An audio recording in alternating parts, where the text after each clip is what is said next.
How's it, everybody? And a warm welcome to the NFT show. I'm your Ooh. host, Philip Kalinka, and I have my Freestyle Friday partner in crime with me, Cade Bergman. Cade, how are you, my friend? Chilling, bruh. Chilling, bruh. Really excited to be here. Good. Happy to have you as always. Happy it's Friday. A reminder that nothing we say is financial advice. We're not financial advisors. You should always do your own research. With that said, let's get straight into it. If you haven't already, subscribe. Subscribe to Cade. All right, what's going on in the markets? If we have a look here, OpenSea volume. So yesterday we were 11 million. Wow, wow, wow. On Mm. OpenSea, the day before 16, 17, and then 16. Did feel like we were having, a bit of a revival. You really felt those few days. Yeah, I And did. now yeah, now we're back down to 11. If we have a look at everything, because remember, OpenSea is not the only player anymore.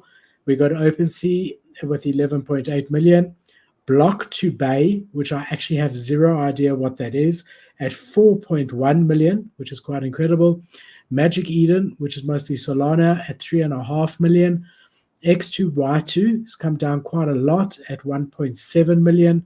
Immutable Swap at 1.5, LooksRare at 500,000, and a few others, Axie Infinity, GameStop, and so on. If we jump onto the stock market, the Ethereum and Bitcoin price. So we saw today that the jobs numbers came out, and there was slightly more unemployment than they anticipated, but not too drastic. And you saw the market cheer because, in the end of the day, it shows that the Fed's moves are working. And we saw the stock market go up, we saw ETH go up, we saw Bitcoin go up, and now all of that has pulled back to pretty much where it was 24 hours ago. So Bitcoin, we're sitting at 19,850. Ethereum, we're sitting at $1,550. And if we jump here onto the S&P 500, you can see that even though it looked like we were going to have a green day, we are now in a red day. And again, we're always looking from a crypto perspective, mostly at technology and electronics. And if we look here, a lot of red going on there. So it's really been quite a bad week for the stock market overall. The whole week we've been down about 1.5% every single day. So that's what's happening on the stock market. Cade, any thoughts? Man, I don't know. I guess one thing that's interesting is that a lot of people thought we had the answer in the bag as far as the Ethereum merge. So like, all right, Ethereum merge coming up. That means this, that means that. And as we're seeing, it's not quite such an easy road. It's a whole lot of this. And then it's like, and then it's like, oh, let's go back up. And then Alex Becker says, I'm short-term bullish. And then everyone goes, oh, okay. And then it crashes back down a little bit. Then it goes back up. So, I don't know. It's just... Yeah, the Ethereum merges is really, really interesting because first of all, it's the first major step of a couple of steps. So there's still more to do after this, and you're not going to feel an immediate change to it. So there's going to be no difference as far as your gas prices are not going to go down overnight like everyone's thinking, and even so, the gas prices at the moment aren't bad. So I do think that once it listen, first of all, there's the risk that it doesn't go as planned, and they have to pause the Ethereum network, and they have some problems which will really short term affect the price. So that's a risk that you have to factor in. But I sort of think that it's going to be an anticlimax afterwards, and that there's a good chance that we have a bit of a dump afterwards, sort of like your big event, your big birthday or your wedding or your whatever. There's all that hype and all that build up, and then when it actually happens the day after is quite a sober day. So yeah, it's going to be interesting to see. Yeah, 100%, dude, 100%. Cool. Also, wait. Before we move on, you saw the video I did on the Metallic Feeder and Stick? I did. I liked it a lot. Thank you. I'm not talking about it today. It's been covered so much. Yeah. I agree with you completely that his balls are in the wrong place. And I completely agree with your synopsis on his shoes and his hat. If anyone hasn't seen Cade's video. It was a really light-hearted, funny video, a different take on Vitalik's penis. So definitely check it out. But yeah. Well, I'm trying But to do that kind of content a little bit because there's a whole crowd of people who know Vitalik who don't care about NFTs. And in that video, a couple times I referenced why NFTs make sense. It blends in with culture and blah, blah, blah. And it's like, that's my new strategy, is how to expand my network of people who are coming to my channel. And it's been working. I've gotten more subscribers in the last week after switching a little bit of my content that direction, because it taps into another crowd that I haven't gotten. And it gets people who don't want to know about NFTs to get a little bit, 1% more knowledge than yesterday. And that's my goal over the next like 6 months, to get more people who don't care about NFTs to give a little bit of a shit, you know? Awesome. I think it's a good approach. I think you do have to tackle it from different angles. Yeah, and I think it's cool. I think if there's an opportunity, like when we spoke on the Freestyle Friday about Andrew Tate, I thought that was a great opportunity to put out a video just about him, right? Yeah, I thought about it. Yeah, but listen, it didn't get my NFT stuff got a lot more views. But yeah, I'm also experimenting. That's what's nice about this time. You can experiment different things, you know. Exactly. Alrighty. So let's have a look. NFTs, what is trending? So we've got Other Deed at number 1 because they dropped a trailer that we're actually going to look at and discuss. So I'm not going to jump into that right away. We've also got RTKFT Clone Forging, which we're going to discuss in huge detail. I know a lot about it. I can't wait to show Cade and hear his thoughts on it. So we're going to talk about that. We've got a Solana project at number 3, Acid Monkeys. We've got Daigaku. Daigaku. Oh my God. Digi Daigaku is the worst name for everyone to pronounce. It's Japanese, I think. Yeah. They've pulled, that's why you can pronounce it better than me, right? Yep. They've pulled all the way back from, they went, these are the guys that raised that $200 million. We're going to talk about it tonight as well. And they went all the way to 17. They're now back at just under 10. We got Mutants sitting just under 14. We got Bored Ape Yacht Club just under 78. We've got D-Gods has pulled back substantially, just under 748 Solana floor price, but still in number 7 on the chart, which is really bullish. Clone X at 6.6 hasn't really moved that much. Proof at 53. Also, some Proof news came out. We're going to discuss that. So really, almost everything that's in these top projects, we're going to touch on. Nice. Which is really, really cool. So got lots to talk about. Then we just want to see on Flipstart Finance, just red versus green to get a bit of an idea. And, the big cap ones are more green than red, still more green than red. So we're going down in floor price, still more green than red. So, that's looking good. The last 24 hours seem to be looking pretty positive. And just a few big ones that I saw. Isekai Meta is up 40% on the day. Pudgy Penguins back to 3.5 ETH. They went all the way down to 2.8. So they've had a nice increase in the last 24 hours. Quirkies up 34% to 0.8, which is quite impressive. I mean, that's very impressive. Yeah. Genuine Undead, that 3D pixel art that we looked at previously, up 50%. Motherfucker. Imaginary Ones up 35% on rumors that they have got a collab with Hugo Boss. It is just rumors at the moment, but buy the rumor, sell the news. But again, it's not confirmed. But they've jumped all the way from about 0.3 to 0.7 since that rumor has come out. We got Wolfgame having a bit of a resurgence, up 21% in the last 24 hours. Webland, Worldwide Webland, up 30%, which is incredible. Cyberkong's up 22%. So that's a lot of the big gainers in the last 24 hours and some decent gains. Yeah, for sure, dude, for sure. That Digi Daigaku project, I covered that. They the reason they flew on the charts is because I don't know if you saw all over Twitter, the founder of this big gaming VC thing, they basically went and got $200 million of VC-backed investors in. And so when people found that out and that they were a big gaming conglomerate, he's built games before, people were like, holy shit. And the floor literally went from like 0.2 to 16 ETH overnight. And it was unbelievable because all these influencers got in and sold at 1 ETH, thinking they were making a huge bag. And then it crashed a little bit and then it just flew to 16 ETH, just like the kind of like an Azuki or a Clone X situation. and people are freaking out. But I have a whole YouTube video on that too. Philip, if you wanna know yeah, more. and we're gonna jump into it as well. So yeah, we'll chat all about it. Very, very impressive for sure. All right, let's get into the meat and bones, my brother. Ooh, are you ready? Oh shit! Here we go. Here we go. Are you ready? All right. I'm ready. So Clone X Forging Season 1. What is going on? What is this all about? Well, I'm going to show you. So, okay, so Clone X has released a range of over 30 different items which can be redeemed or forged, as they called it, into physical items. When you redeem the items from digital, which is what you're minting at the moment, to physical, you will burn the token that you currently have once you mint. Once you mint it, you get a token, you burn that token, you put in your delivery address, but you get another token. Now, that other token will be used to activate the clothing once you get it. It's got this, like, we saw it on the hoodies that they dropped, this AR technology.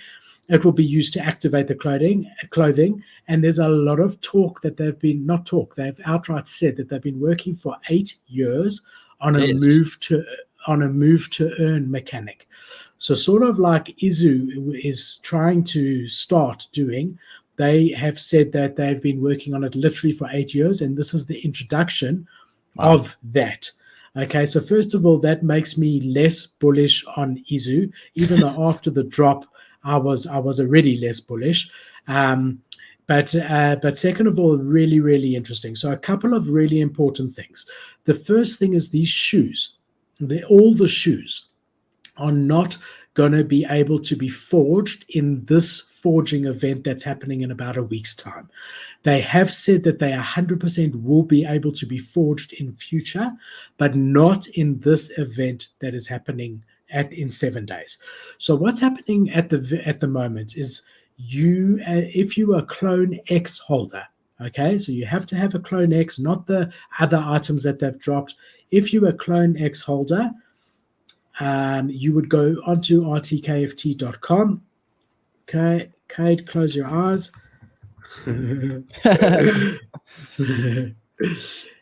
His password is CloneX is underrated.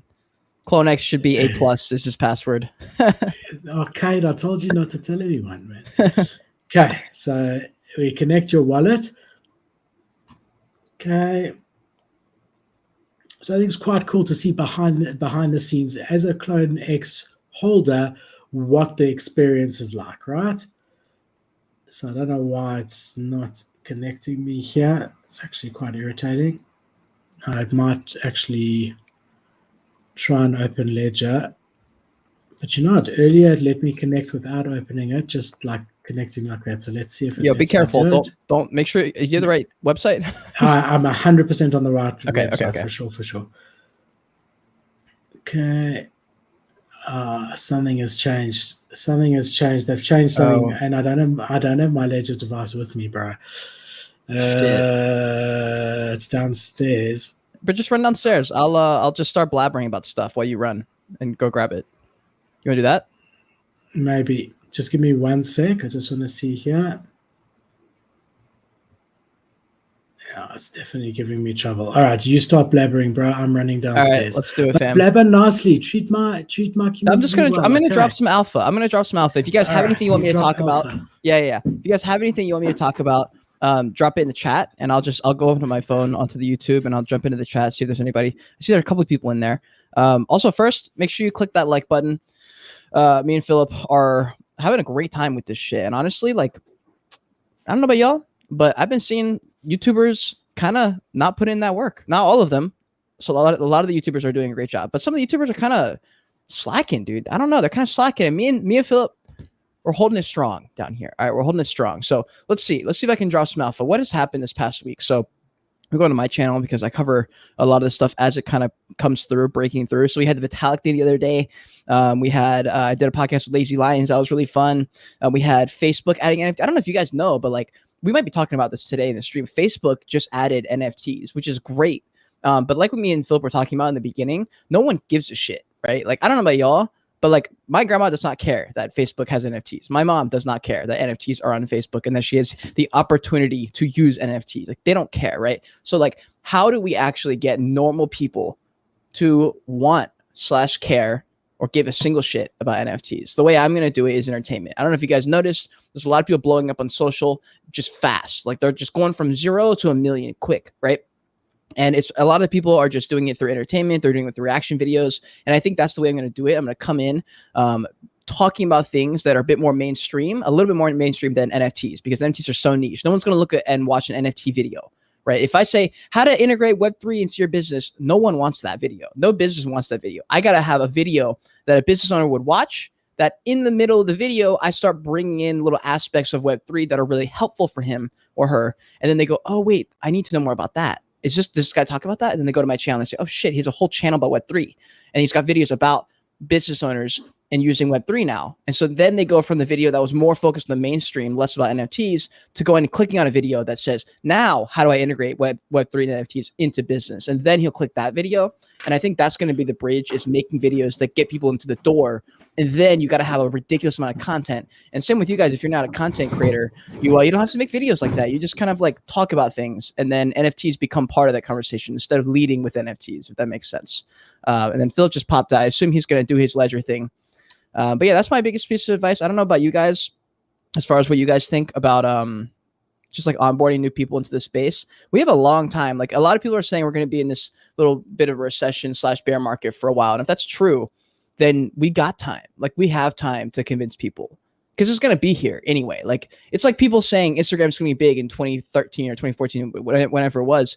And people are like, nah. But they got years on them, right? And so like the people who started in 2014, 2015, when Instagram was a baby, they are now the Jen Selters, the Matt Augusts, like these guys who and girls who have millions of followers, who have built up an entire career of themselves, all because they just said, screw it. Let me just hang around this world while no one else thinks it's cool. Let me just do my thing. And so that's, I don't know. That's just something I want to talk about. It's something I've been meditating on a lot recently. But yeah, so that's pretty much my blabber. I don't know where Philip went. I don't even, like, I don't know what his plan is. So I guess I'll just keep going. So we had the Digidaigaku thing, and I can't remember if he said we're going to cover it. So the only thing that I know about it is that it's all speculation, and that's why I flew to 16. I'm going to guess it's a Gary Vee situation where a lot of his friends who are very rich are also in that project, and that's why the floor is holding so strong, because 16 ETH is absolutely crazy, you know? Yeah, no, it was mad. So I'm still trying to connect here. Not doing it? So, no, well, it did. I've plugged it in. It asked me for my signature. I put it in. I'm going to try it again. You've got a long weekend. You've got Sunday off, right? Sunday off. Monday. What do you mean? Monday's Labor Day. Yeah. Bro, I don't know. I don't go to school. I don't have a like, actually, here's what's interesting. I'm applying at a couple different bars. I went, and yesterday I was like, you know what? I need to make this shit happen. So I walked to 2 bars, got denied twice. And they were like, no, we're not hiring. I was like, motherfucker. So I was like, okay, I should have tried this a few months ago. So I'm looking online. I looked at a couple hotels that offer a bartending service, which I assume is going to be way more relaxed of an environment. I can get kind of used to mixology and making drinks and stuff without feeling the pressure of like 37 people trying to order one thing at once. Because if I went into like a college bar, which is like everywhere around me is people going out, having a great time, and a lot of younger people. So I'm like, man, if I go out there, I'm going to get clobbered to death. And I don't even know how to do bartending really. So I'm not sure, but that potentially might be my life. So we'll see what happens just for a little bit. Let me know. All right. Clone X forging. Cade, I'm so excited for this. Let's go. Let's go. Okay, so I want to take you through the experience of what happens. So you go in and you connect your wallet. It sees that I have a Clone X. So these are the items that I'm eligible for. So first of all, there was a free t-shirt. Very important to remember everything except for the socks and the cap. Everything else, the t-shirts, the hoodies, the shoes, have all got the chip in it that's going to be activated.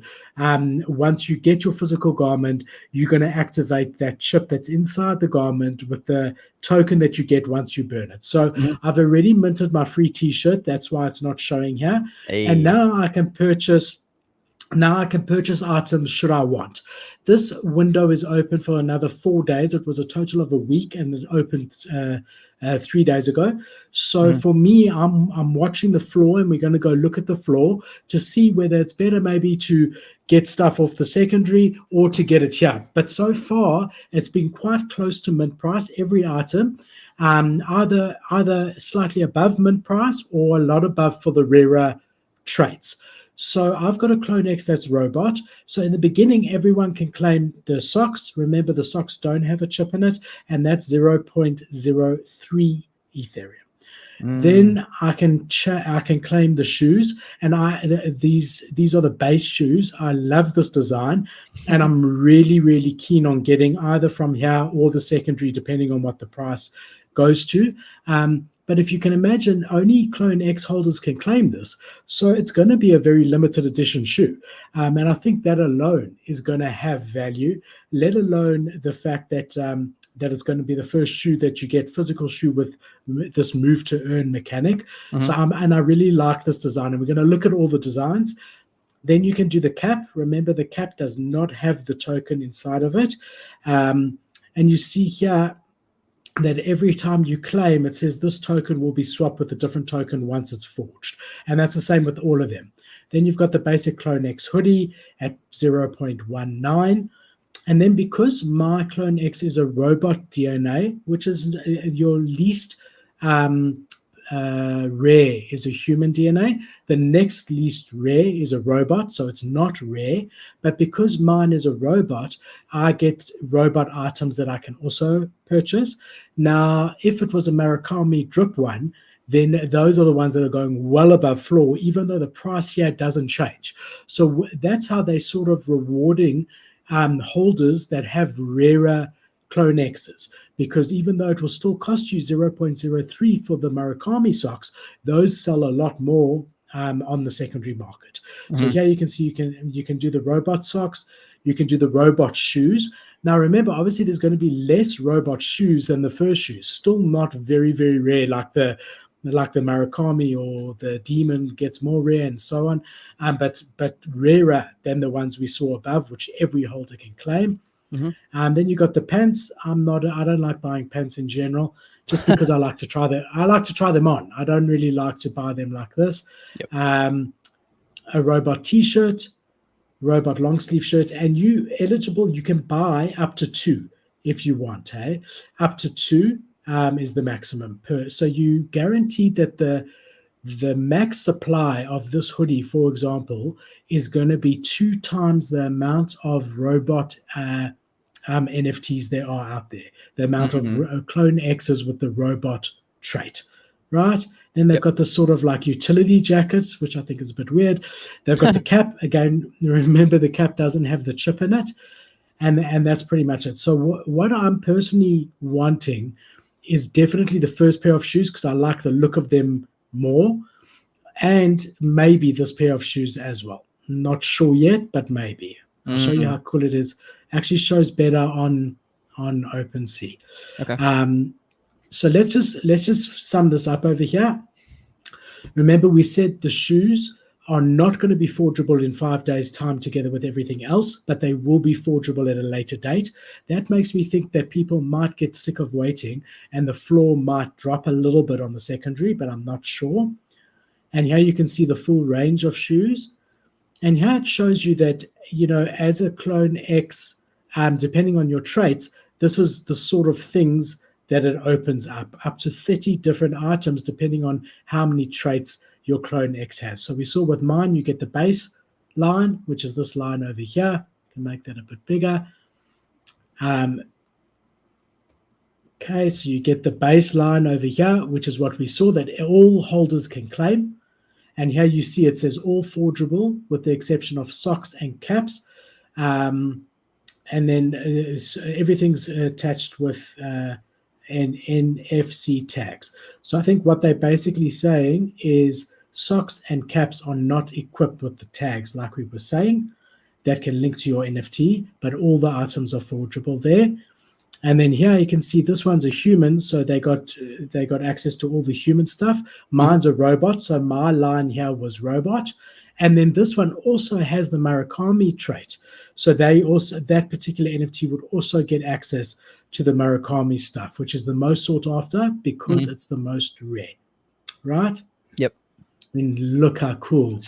I think these are like a bit girly, to be really, really honest. But I mean, as a collector item, they're super, super cool. Okay, that makes more sense. Yeah, I was going to say, I don't know if I could wear those, but yeah, as far as a collector's item, that's where those kick in for sure. Yeah, kick in, excuse the pun. Yeah, I mean, here you can see some of the different items. We'll go look on OpenSea. And there's also another Murakami one there. That's the robot one. It's nice, hey? Yeah, I also like that. And this is the demon one. I like that one better. You got to have the demon DNA, or you can buy it on secondary. This 100%. Is the angel one, which I think is a bit girly. Yeah, I agree. This is the reptile one, which I just don't like the color combination, but it's cool. I don't know which one this is. I think that's really alien. Like that green. Yeah, the green I don't really fuck with that much.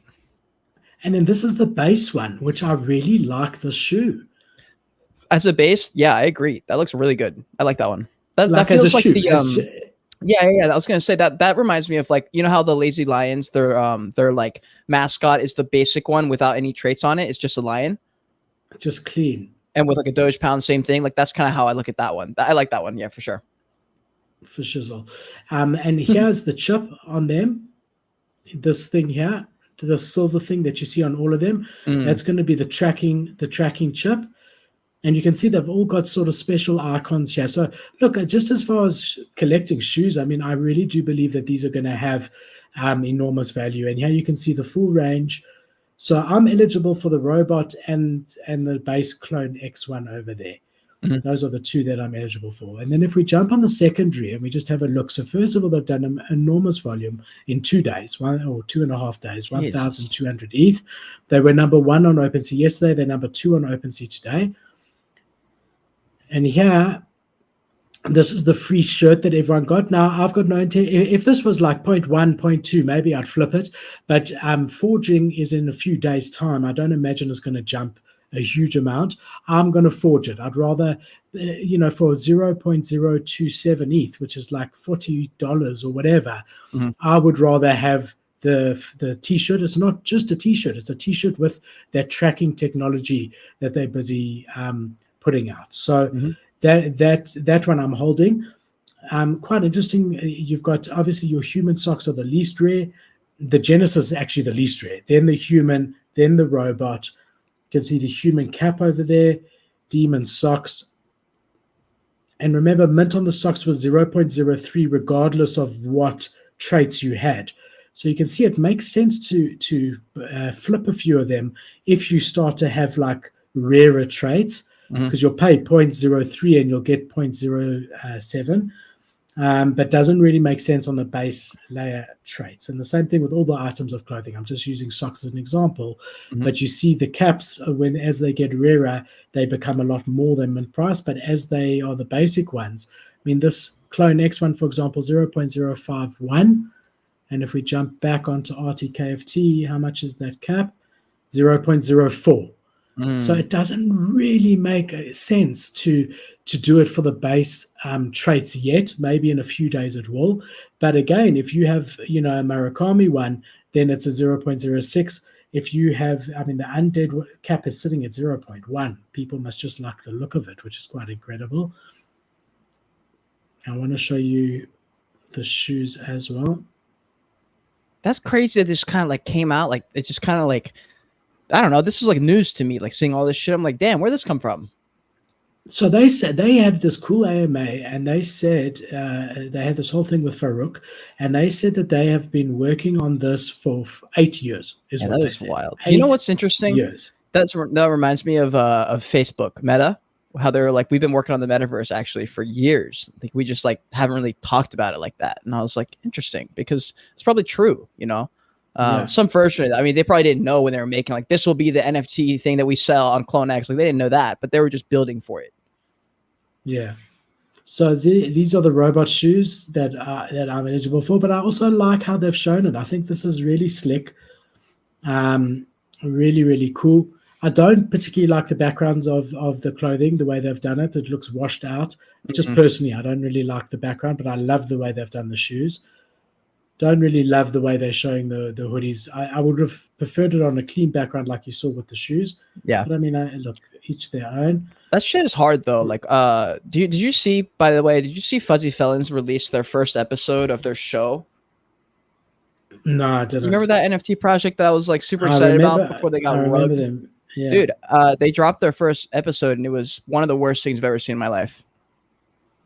Yeah, not easy Like to do it was so bad. They switched up the artwork. They made it way more realistic, but it wasn't good realistic. It just looked cheap. And then there was no story. And I just remember watching it and I was like, what the fuck?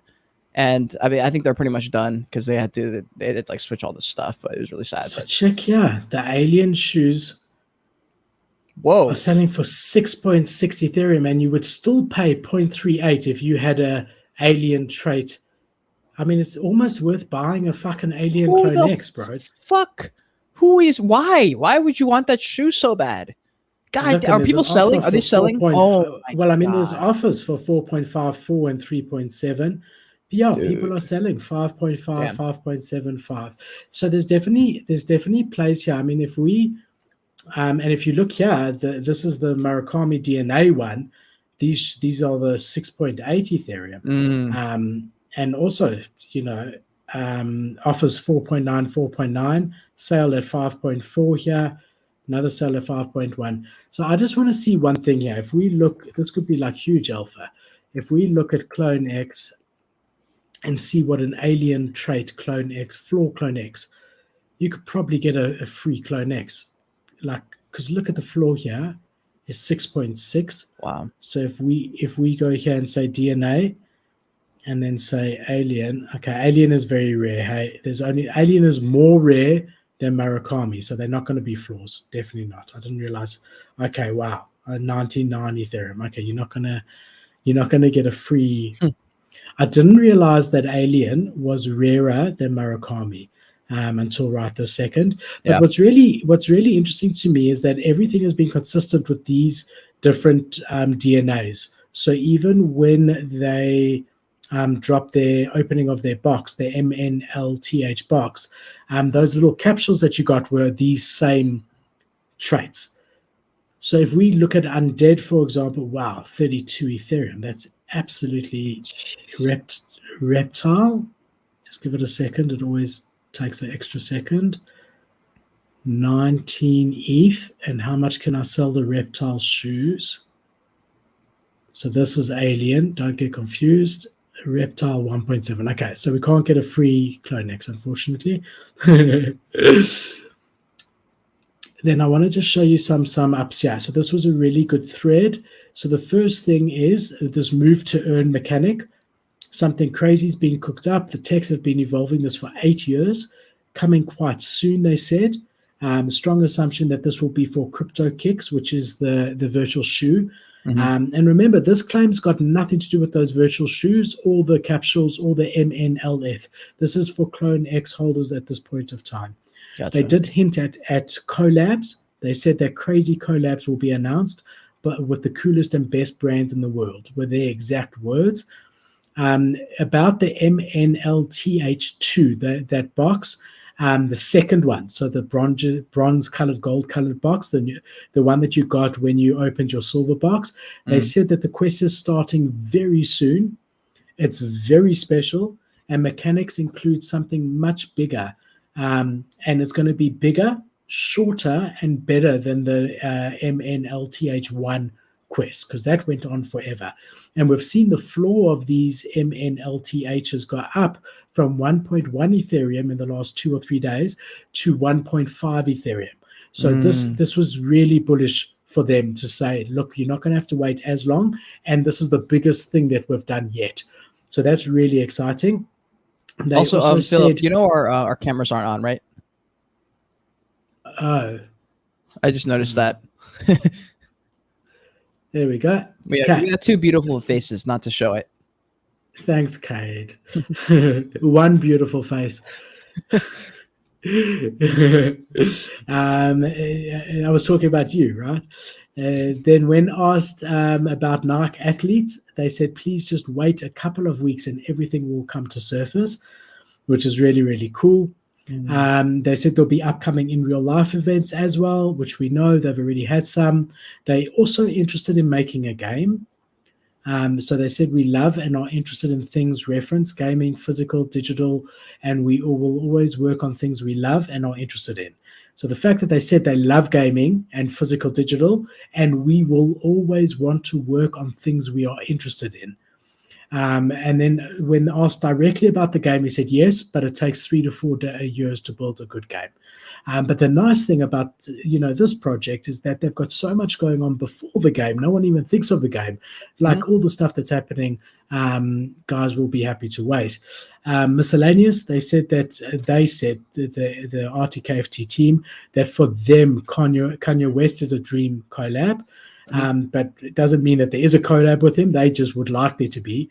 Working on the website with a couple of free-to-use clone files like we saw before. They said that they've got 35 full-term people working at RTKFT at the moment, 35 full-time. Miscellaneous, they said that they're going to be developing a much better story or lure in the next coming months. Let's go. There we go. They're working on 5 other projects outside of forging. So outside of the physical digital that we're seeing, they are currently working on 5 other projects simultaneously. We know one of those is the MNLTH2s that they've said about, but they're also working on other stuff. They really focused on scarcity. They said that we're not bound by Nike. We are RTKFT, and multiple hints of future physical market. And that's pretty much a whole breakdown on everything on the Clone X forging. What do you think, Cade? Well, they're definitely doing more shit than pretty much anybody else. So I gotta hand it to them. I can't knock them for doing some innovative shit. And who knows? Some people are gonna talk shit about it, saying you're just trying to make more money. But at the end of the day, man, this is what's called brand building. This is called IP building and just building a name. This is how you do it. So props to them. Yeah, for sure. I mean, look, I do think if any brand in the space, any NFT project, forget brand, wants to be sustainable, there has to be ways that they can earn. Obviously, Nike, they've said they're separate to Nike, so they're not relying on Nike's money here, and they need to do it. But when it comes to collectors, like for me, for example, I think a rare shoe like this, even on the secondary market, once it's a physical shoe, will go for much more than you end up paying it, because especially like the rarer traits, as you go up the trait line, it's just there's only going to be a certain amount of them. I mean, like, how many of these shoes are there at the moment? Let's just have a look here. So I don't want to go to a very expensive one, but let's just say here, what is this one? Is this the Demon? 600. No, that's the Genesis. That's the Genesis. That one's going to have the most, but I actually like the look of that the most. You like this one. So it's only 0.45 at the moment. Would have cost someone 0.38 to forge, so very close to. But currently there's only 297 minted so far. Now, maybe people are doing what I'm doing and holding back to see whether they should mint it on the second, on the primary and actually mint it, or buy it on the secondary. But I mean, even if this gets to like 2,000, in the end of the day, to have a Nike shoe where there's only 2,000 in existence, that's the first to have a move to earn something mechanic, is going to be worth money to a shoe collector, even outside of the space. Yeah, it says current price for 2 of them is 0.45 too. So it looks like there's right? 2. There's 2 for sale at 0.45 each. Okay. No, definitely, for sure. I do know that when you buy it, it will ask you how many you want to buy. Okay. Definitely.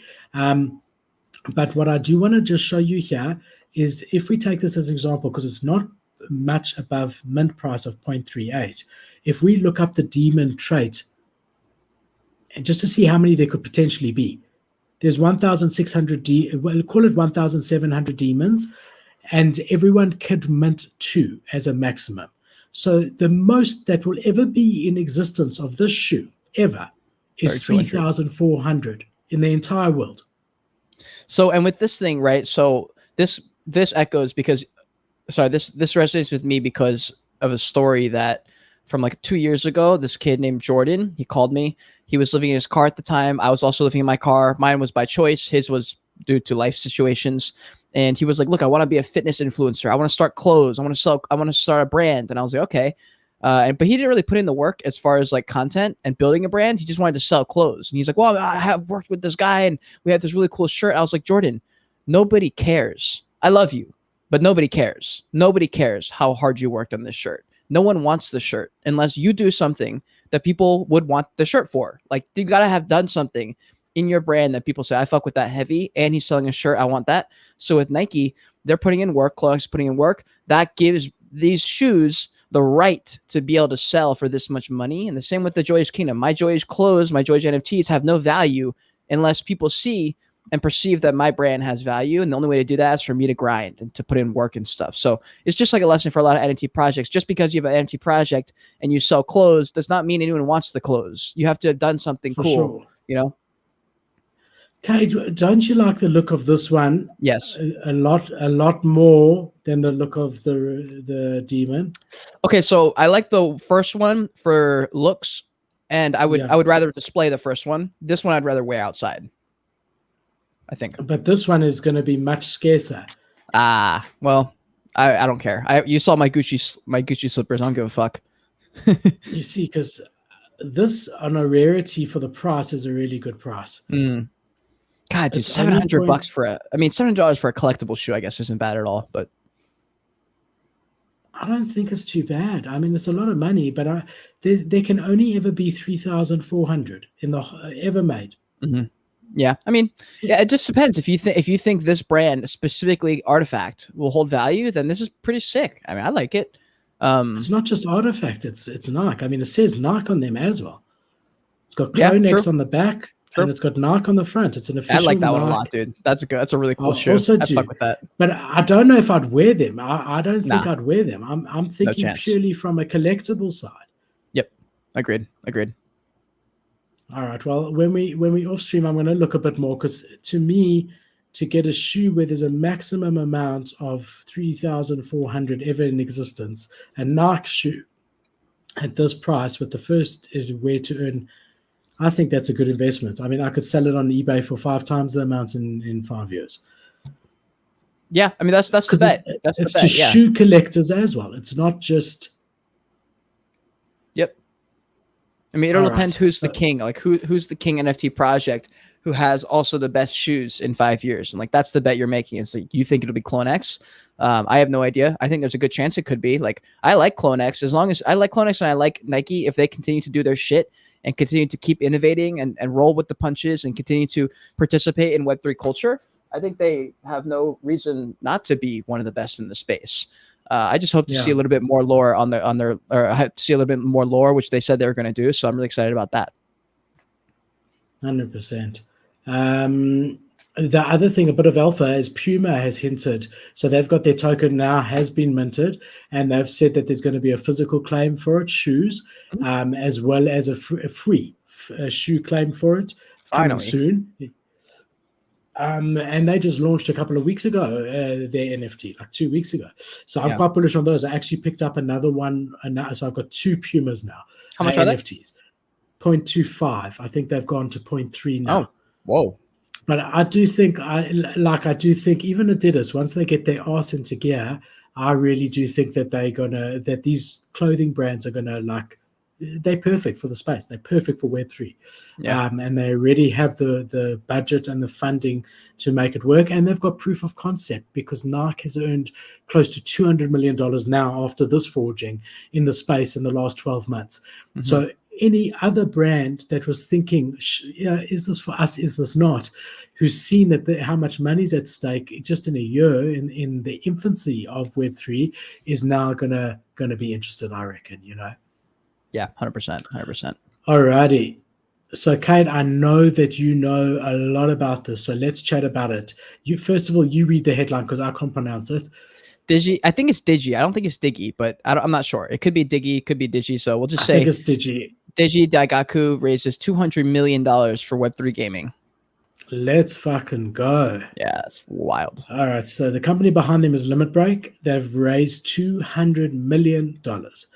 So one thing that's really, really important over here, that's really important, is that I don't know what percentage of the business that was for. So we knew with Yuga Labs that when they raised 400 million, that was for 10% of the business. We knew that. So we could then put a value on Yuga of $4 billion. That's how people got that valuation.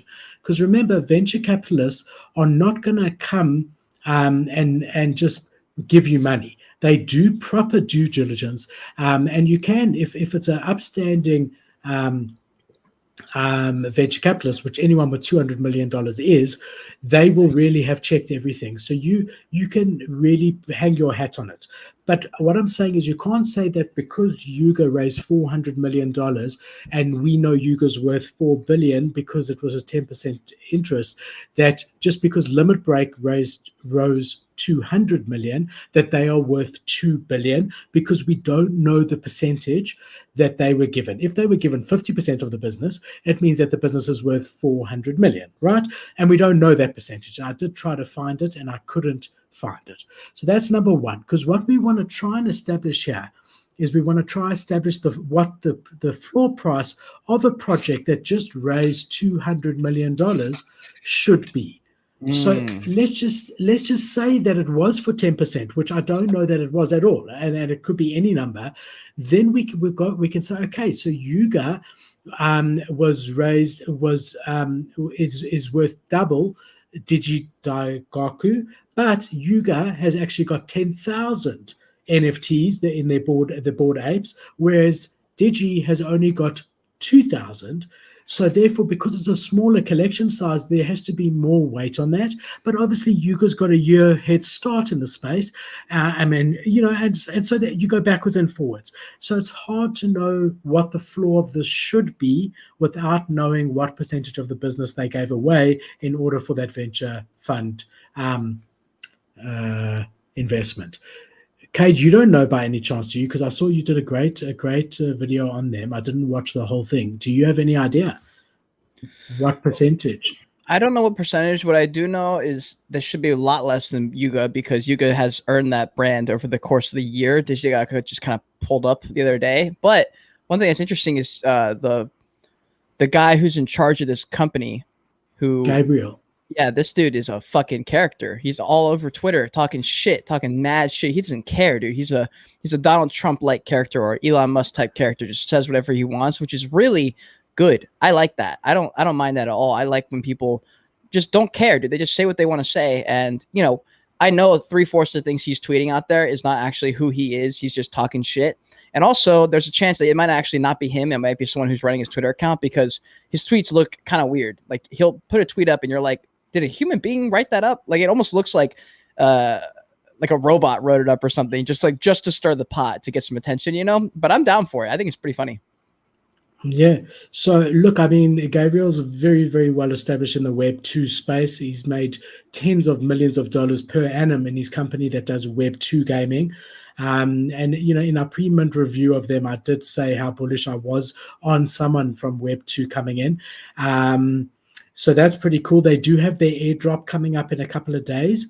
And depending on the rarity of your NFT and whether you have an additional token, you could then, that they're going to airdrop, you'll be able to claim it. So if you just have your NFT, you'll be able to get a rogue. If you have your NFT and what they're going to be dropping, you'll get a warrior. And if you have a rare NFT and a rare what they're dropping, you'll get the best one. I'm just trying to find some of these controversial tweets now that you said it. Just scroll down his timeline. He just says stuff. He'll just be like,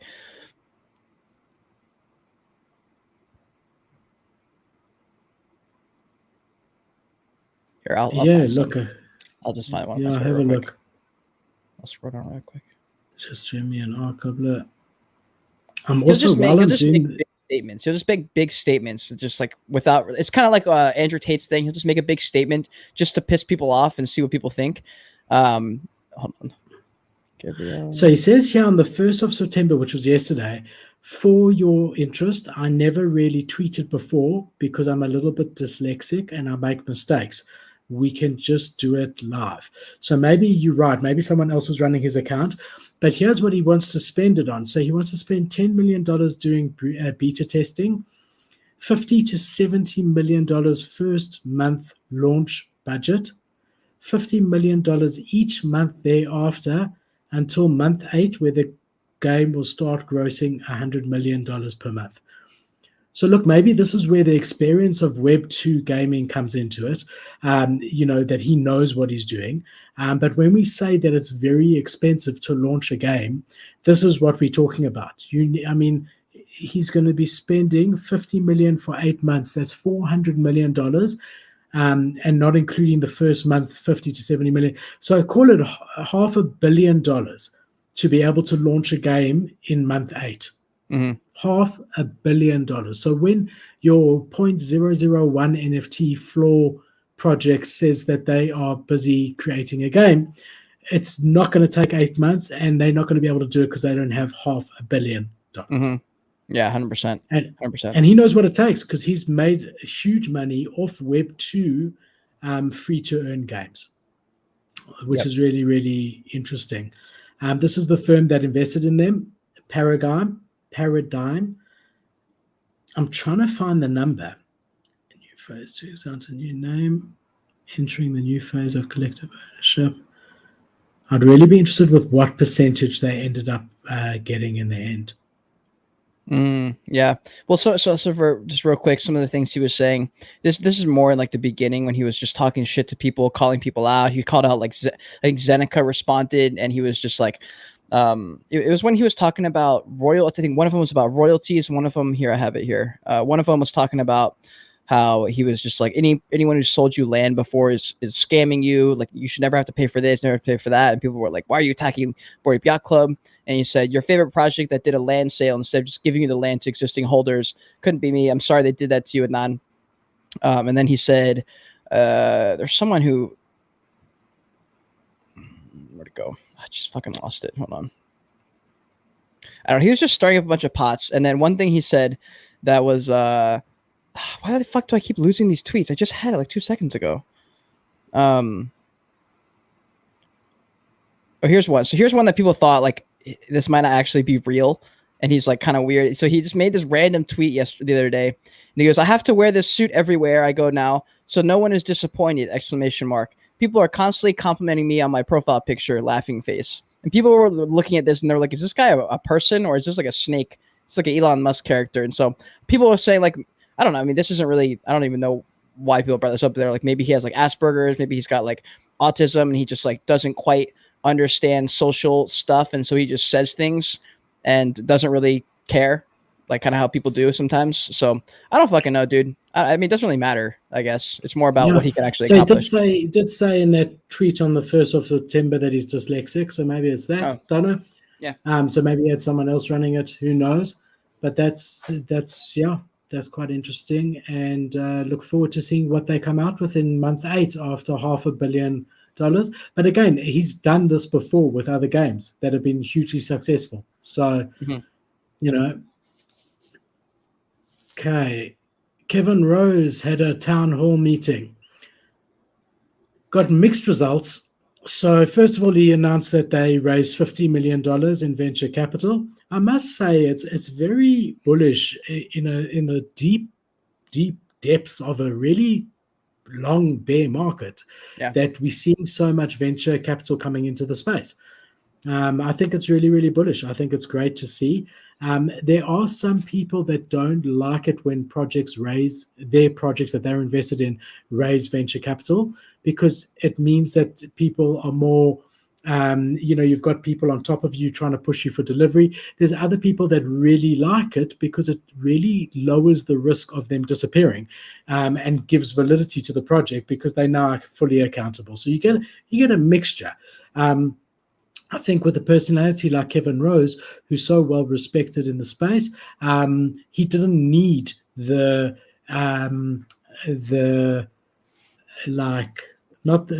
didn't need the validity from getting venture capital. Like if you worry that a project's going to rug you, you hear that they get venture capital, you feel like you can breathe. They're not going to rug you anymore.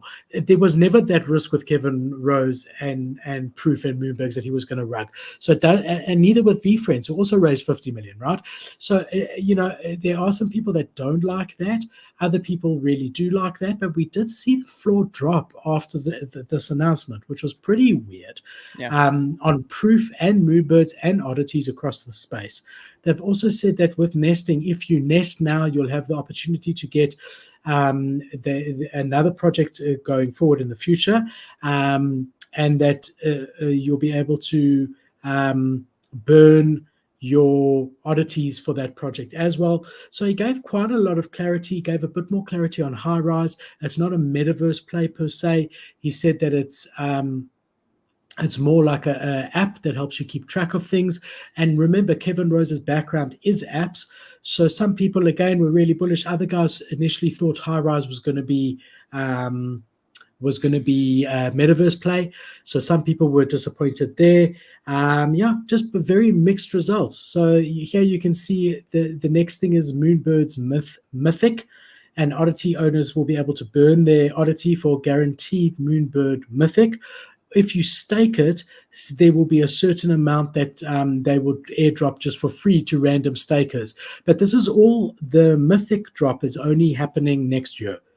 So that's all. Maybe that's why people, maybe that's why the floor dropped, because people were expecting things to happen sooner. I don't know. But I mean, again, we were seeing them at 16 before that town hall. And they went all the way down to 12, and they've now gone to 13.3. And we had Moonbird oddities at 2.5 Ethereum before that town hall.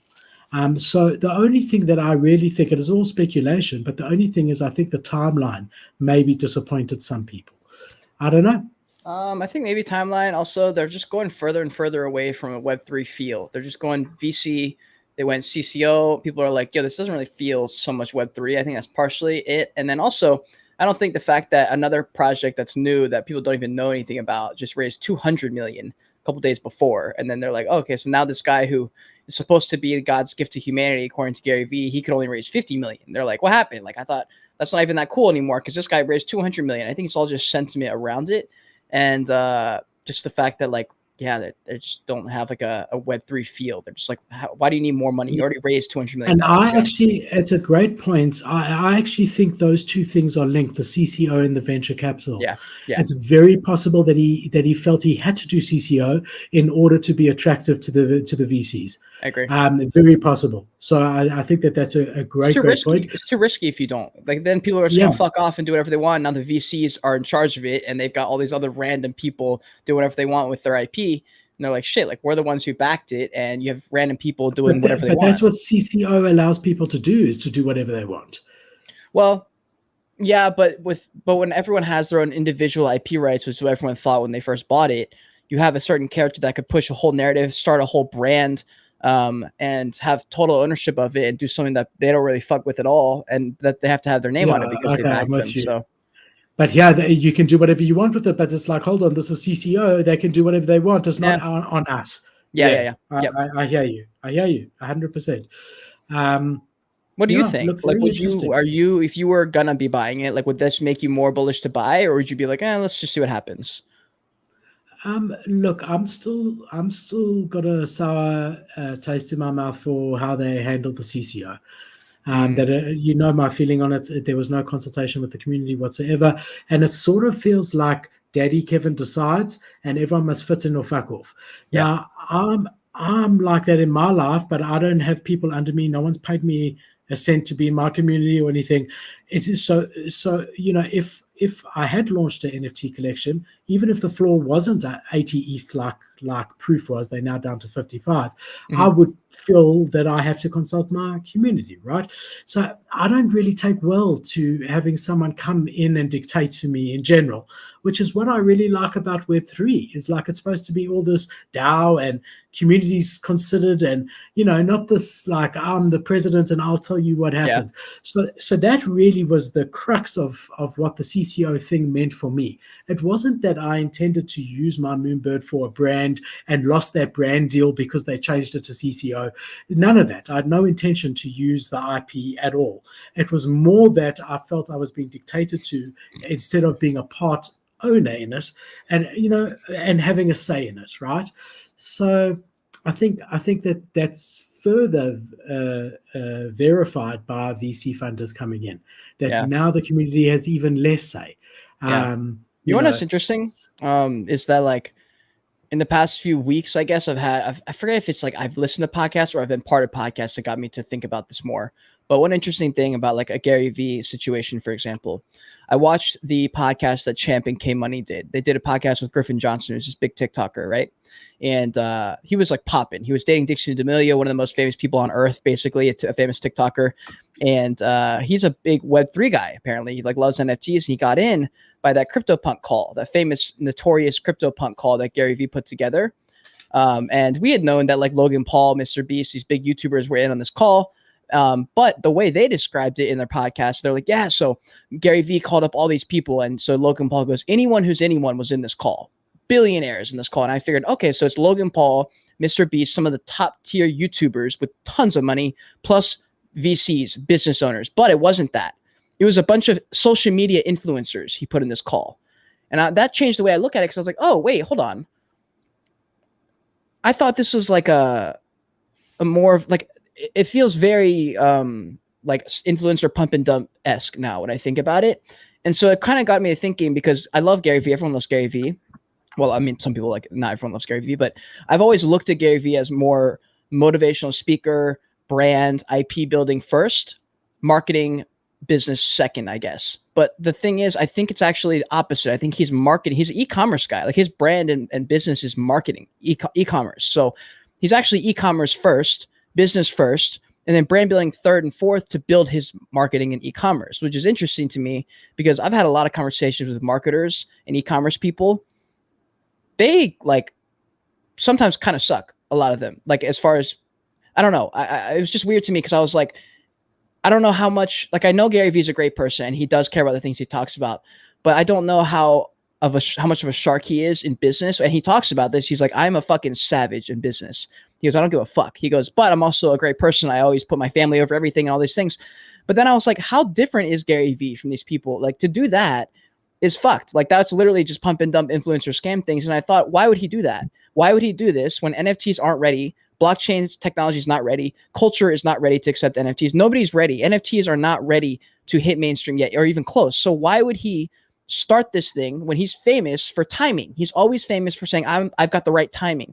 And I was like, okay, maybe he was wrong. And then I thought, actually, I think he knew exactly where we were. I think he knew that we were 5 years too early. We're not even close to the metaverse. So what was the point of him doing that? And then it popped in my head. I was like, fuck. It's because he needed to sell at VFriends, A, which he did.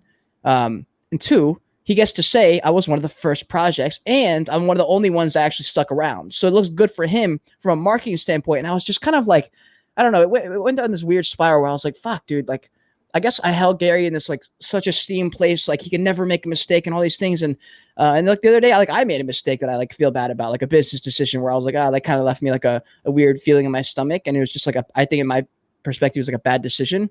And I like felt bad about it, whatever. And I was like, damn, like Gary Vee is not like a perfect person.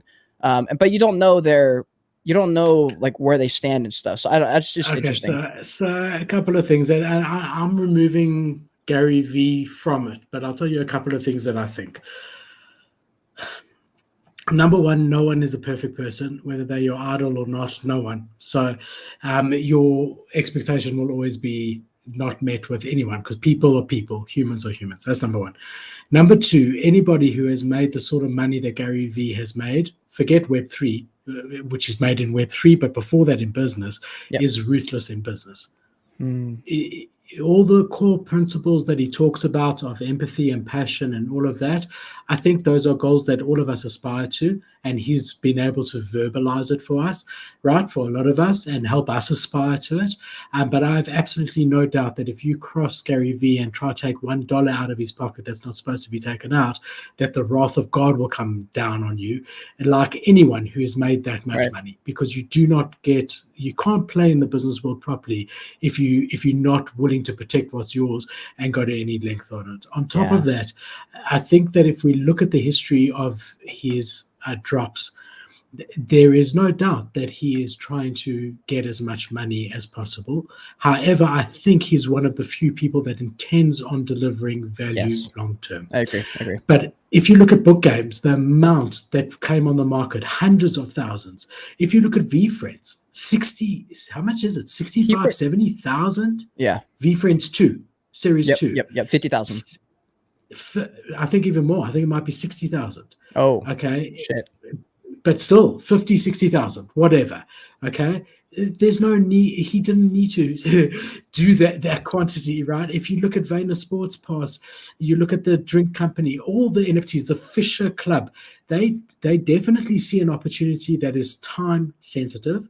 There's not always going to be the opportunity to be the first projects out there, and they are dropping one collection after another to milk it as much as they can financially. As I said, I think the difference is that they do, from what I listen, I could be wrong, but I think they really do honestly intend on delivering value. And if you believe in Gary Vee, and I'm not saying you have to, but I'm saying if you believe in him long term, he has said many times on videos publicly that he intends to deliver value long term to his holders.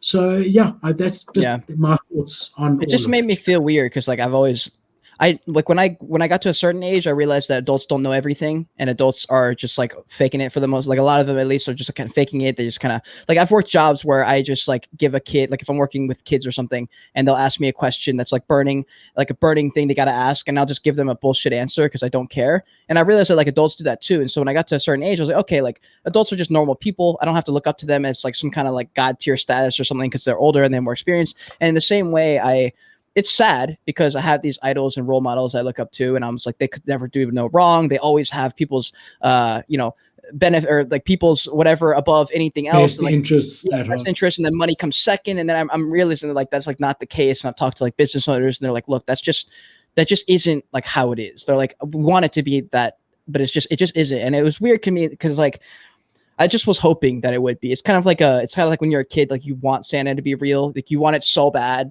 And he just isn't real. You can still look up to those people, but not on that level. Not so they can still be on a bit of a pedestal, but not on the level that this is all to make the world a better place. It's got nothing to do with being able to make any money. It's all a passion project. If that's the case, airdrop 50,000 VFriends Series 2 to the NFT community. So there's no doubt that he's trying to make as much money as he can, and you can't blame the guy. You can't blame the guy for doing it. I just feel fucking rugged on delivering value. No, he hasn't disappeared. I know. If he says that this is, their future, they will never forget the holders. As they grow, he wants them to have ownership in what they do. Yeah, they want to be the new Disney. There's and when they are 1,000 NFTs, and then there's 125,000 book games, and then there's 10,000 VFriends Series 1. But if you think when a company goes public, there are millions of shares floated. So it could be a thing like every holder, depending if it's a VFriend Series 1, they get 50 shares each. If it's a Series 2, they get 20 shares each. Whatever.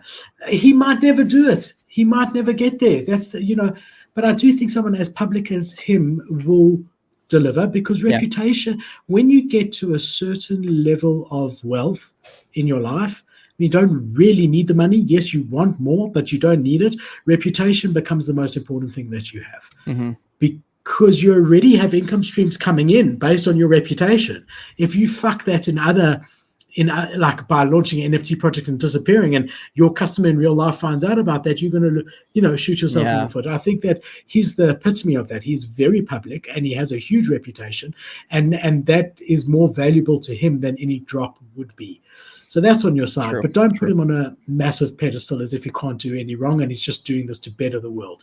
He's doing this to make as much money as possible, and if he can, help the community as he goes along. Yeah. Damn.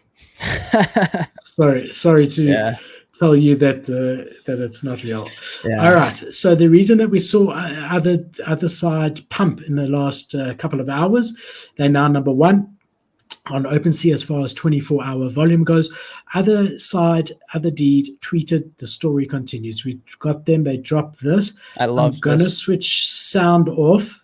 Oh, I don't think I'm sharing with you anyway. So here it is. And I'm going to cut it just before the logo comes in at the end. And hopefully that is going to stop me getting a copyright strike for this. If you do, you can still edit it inside. I know. But if you get too many strikes, then you can be demonetized.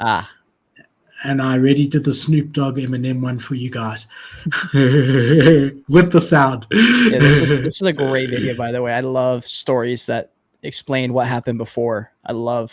Yeah, and that's what I'm seeing is that these Yuga guys, Gordon Gunnar, they are very good storytellers. And I listened to a very interesting podcast where they spoke about their literacy background.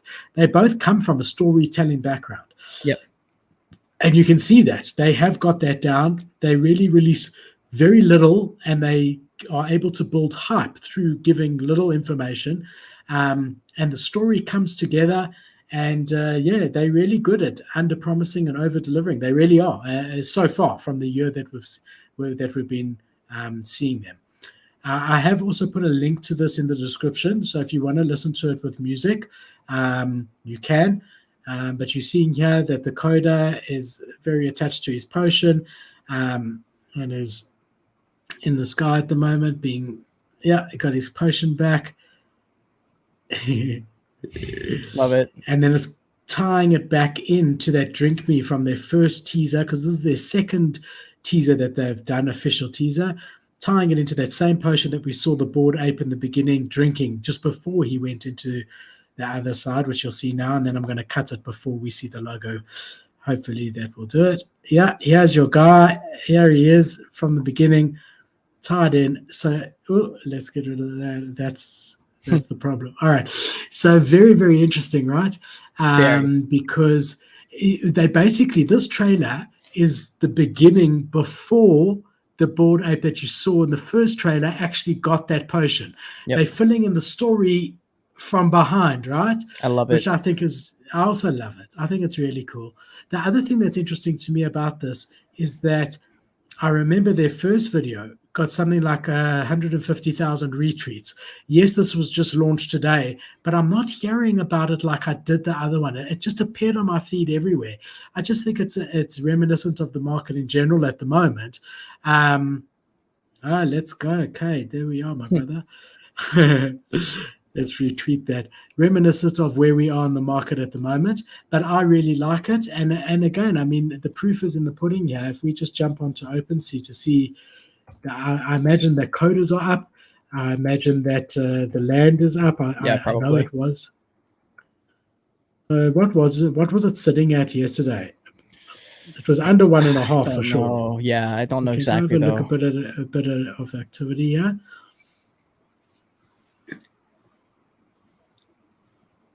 Average. It's so hard to get a price because it takes into you can't really work it like this. It takes into account coder land and whatever. Yeah, you can see. Let's have a look with the coder what they're sitting at. Do you have any of these, by the way? Don't you have a couple Otherside? No, sold. I think it's going to be a long. We know they said more information coming in Q4, and that's just more information. So I think there'll be many opportunities to buy. God, dude, do you see that 338,000 Ethereum traded at the top? That is so fucking crazy. That is crazy. 338,000. Yeah.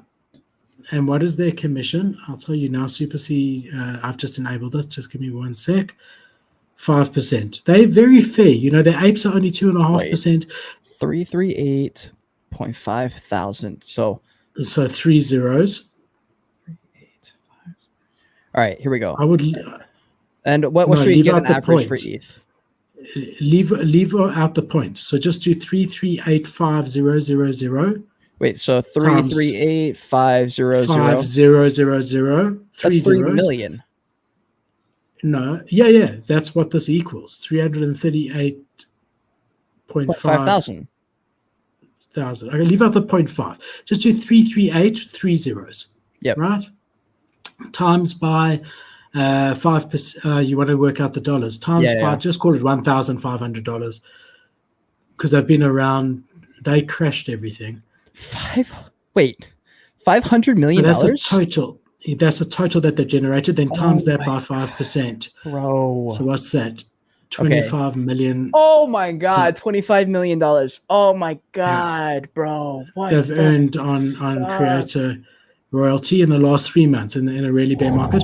You can see the floor here of the coda, 14.5. I must say, when it does come down to getting closer to launch, I definitely do want a coda. I mean, I think it goes shout out Destro. Destro is one of my holders of my NFTs. He actually minted a coda, sold it for like, I think around this price. So that's lit. That's really cool. Yeah. So very, very interesting and very cool. And a project we haven't heard much about, World of Women, recently. Obviously, we've heard a lot about, but recently not much. They dropped these capsule thingies about 2 months ago. There's a blue capacitor for World of Women holders. There's a green capacitor for World of Women Galaxy holders. And they've now told us what the capacitor does and opened it up. So basically, you burn the capacitor to get a virtual type world, right? Similar to what RTKFT has done with their on Cypher Labs thing.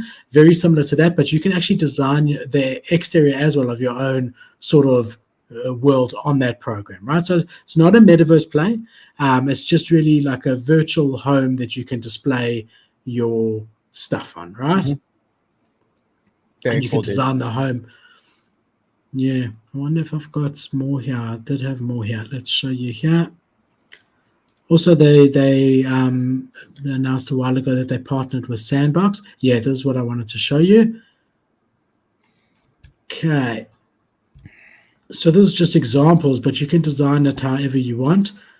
It is the same, if I'm not mistaken, it's the same on Cypher. It's the same, it's the same company that assisted RTKFT with their 2 virtual places, right? So you can make your own residence. So it's, whereas the Nike one was a standard design that you just customize, here you can make your own interior, your own exterior, which I think is quite cool. You can choose what it looks like, design it however you want.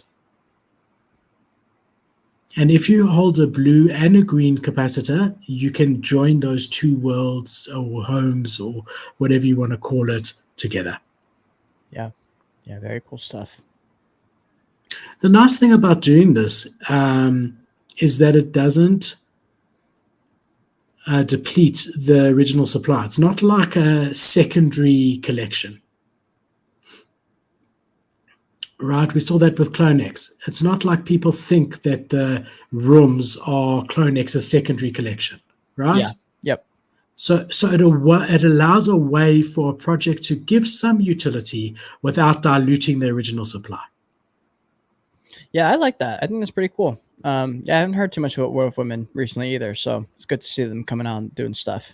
Dippies actually is under fire right now. Apparently, a lot of people are flooding Dippies because they're not happy with like how they're being run or something. I don't know exactly the details. I just know that people are really pissed. So he's been doing a couple of AMAs over there at Dippies. But it looks like some projects are getting a little bit of FUD. People are getting nervous and anxious. I think also a lot of founders are like, "Fuck me, dude! Like nothing's working. People don't care." Like that's I think the biggest issue with NFTs. Like they'll do something, and they're like, "Man, only like 100 people care," and like that's not enough to get anything done. And I'm like, "Man, this is rough." Yeah. Also, yes. Sorry, That's I the was just market. I was just gonna say I just got an email from that show host position from Pleaser House. So it's Yes. Pleaser Dow. Yeah. I made it through. I made it through to the third audition. So there's a third round. Nice. So Congratulations, thank my you. brother. Keep doing it your way. Your what will be, but that's really good news. I'm happy about that. Well done. Thank you. Alrighty. Ooh. So another name you haven't heard for a while. Cool Cats and Animoca Brands is now going to launch their new game. So I think that Wow. they've number one admitted that they need help. Yeah. Like and listen, hats off to them. I want to Hats see off what to their them. OpenSea looks like. Hats off to them for trying to develop the game themselves. They put a lot of time into it. They gave it their best. They really, really did, and they made good progress. But they've now partnered with Animoca Brands. That's good to hear. Animoca Brands has got a subsidiary called Game E, GAMEE, which is a subsidiary of Animoca Brands, right? So they've partnered together with Cool Cats, and they're going to be helping Cool Cats launch a new cool game and tournaments in Arc 8, which is their application that they use. It's going to be available on the App Store and Google Play. Which is really, really cool. So yeah, I mean, I think it's good. It shows that they've conceded that they need assistance, which I think is great. And hats off to them for sticking to what they said originally. I do think it's important to pivot and change and whatever, but you also lose a lot of credibility if your whole roadmap was we're going to make an awesome game, and then you change that. I think they had to stick with it. And I know a lot of people may disagree with me, but I think they had to stick with it. It was not just a side item on their roadmap. It was their roadmap. And I think this is a great decision for them to continue on the path that they were always passionate about, but with a really capable and experienced gaming company behind them helping them, right? Yeah, Animoca Brands is good. They're the guys behind My Pet Hooligan, I believe it is, and I think Dogepound's working with them. And I much like Pet Hooligan. I think My Pet Hooligan is very, very underrated. I like that product. Well, maybe I not don't know if underrated, but Animoca is Animoca with Pet Hooligan. I thought I My think Pet it Hooligan is. has their own. No, I'm It's pretty sure possible. Animoca. Let me double check. I'm pretty sure Animoca. There's a couple names that I always get mixed up, and Animoca is one of them. And I'm 90% sure Animoca Brands is the guys behind My Pet Hooligan. Just check it because I'm not 90% sure, but I'm like 60% sure they aren't. Yeah. So just check it and let me know. So they've said we're excited to partner with Game E on this fun and interactive campaign, said Evan Luza, co-founder of Cool Cats and head of brand and business development. It will allow us to not only combine our communities, but amplify the Cool Cats brand from within the Web3 space. And then Game E said that they're delighted to be partnering with Cool Cats, which is great. It's going to be on Polygon. Yeah, so look, very, very bullish in my opinion for the space and for Cool Cats. I just want to. I'm on Animoca's website here. We can try see. Yeah, so am I. I see they're like working with Axie. Let's see. I swear they're working with them because hold on. Listen, you could be right, but I'm not sure. Guys, where we at here? Any comments? I've shown those. I see JR's one from earlier. No, I'm wrong. AMGI. Sorry. AMGI is the one working with My Pet Hooligan. God damn it. I knew it was something like that. All right, never mind. No, it's fine. I just knew it wasn't. Well, I thought it wasn't Animoca. And I think that AMGI is actually My Pet Hooligan's gaming company. Yeah, and I know Dogepound is doing it with My Pet Hooligan in some degree. You know, or I don't know. I know My Pet Hooligan was doing it first. Dogepound's got some sort of collab with them as well. JR, I'm not sure about the sneakers, my man. I'm not sure which one I'm going to go for. I'm really quite tempted to do that Demon one because it's pretty much floor and it's like a third of the supply compared to the nicer looking ones that everyone can get, the base ones. So the rarity side, I think that's a better investment, but I like the look of the one that Cade and I like the main one where there's going to be up to 15,000. I like that look better. Yeah. So, but I'm leaning towards the Demon. It's a similar look of the black and red, just because it's a lot rarer. So long term, I think it will have a better value. If this was a bull market and I wasn't being careful, I'd bloody buy a couple. I wouldn't buy the 7 ETH one. I wouldn't, but I would buy a couple. I'd definitely buy a couple. Let's see. I've still got a bit of time to decide on it. There's it's interesting about about how you just said bull market. I've had a few people just wonder, I guess, and just like bring it up. They're like, "Do you think we'll ever have a bull run again?" And I couldn't believe that question, because I was like, yes. I was like, yes, we will have another bull run. Like, what do you mean? Are we going to have, like, yes, we will always have another bull run. We just don't, we're in a fucking recession. Like, of course, we're the highest risk asset of any asset ever. We are number one, the most risky. Of course, we're going to have the worst volume and the worst activity. I was like, people always forget at the height euphoria that we could ever go bear. And then every time we're in a bear, they completely forget. I'm like, guys, this is not like the first time we've had a new thing enter an economy. I was like, there will always be, when there's more money and when people are willing to gamble on more shit, we are the number one place to gamble. Where there's the most upside, maybe we don't get back to Board Yacht Club being $500,000 every time, but probably, or maybe something like that. I'm like, it's crazy to think that. Now, does that mean all these mid-tier projects are going to come back when there's more money in the market? Probably not, because most of them are just going to become irrelevant, and then new projects will come in, and then we'll have to think about those again.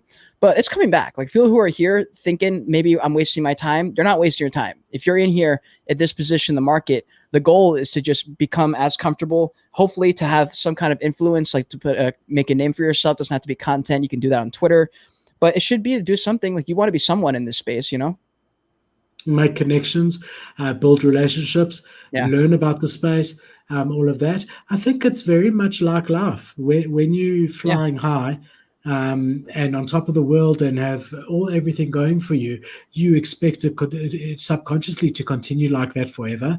And when you're really struggling and at the bottom, you expect it to continue forever, that struggle. And I think just from my personal experience, and everyone's experience is different, but I do feel that when I've been at my lowest point and I truly felt like I can't move forward, or not like suicidal or whatever, so that nothing's ever going to change, it's just hopeless, or like even that when I was homeless in the UK. And I told you, like, I was down to my last £50. I was at the point, and I needed about £20 to get to the airport, and I needed about £20 to change my ticket, because my ticket was, for another date. I mean, I needed £50, and I was at the point where it's like, look, if I don't find something today or tomorrow, I need to go home. Otherwise, I'm going to be stuck.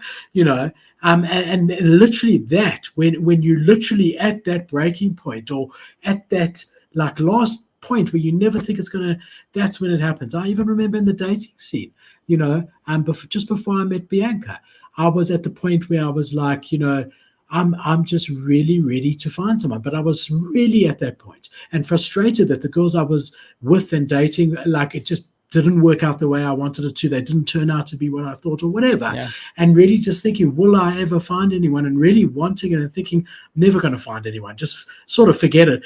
And that's the same. Like, and the same thing on the converse side. When you think everything's going perfect, like with Danny and Jake, Bianca and I were with my twins, Bianca and I decided we're going to have kids.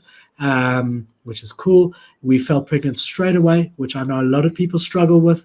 Straight away, we planned it that it would be that, the kids would come in December when I was not busy at work, when I was closed at work. And we fell pregnant in March, so everything was perfect. And bro, the second scan is like, no, everything's fine. You've got twins. And it's like, oh, okay, so things aren't going according to plan. And then the next scan was like, look, there's health complications. And we went through, I don't think you know this, Cade, but we went through absolute hell with Danny. You told me the story, actually. Open heart surgery when he was 3 months old. He's still high risk and on a lot of meds and whatever, got serious heart issue that he was born with. And Jake also had heart problems. And like that first year of Danny and Jake's life were an absolute nightmare. I don't know how we got through it. Sleeping at the hospital and trying to look after a new baby while Bianca slept at the hospital. But again, before that, we were flying high. It was like, yeah, everything goes to plan. We planned the pregnancy. We fell pregnant. We're going to have them when we were supposed to have them. They came 2 months early. So it was during my busiest time. Like everything just got, I'm not saying that it was the best thing that happened. I'm not saying it was a negative. I'm just saying, yeah, when you think it's all going to go according to plan and it's going according to plan and nothing can touch you, someone, whether it be God or whatever, I think it's God, who says, hold on, you're not in control. You're not in control. Dude. I agree.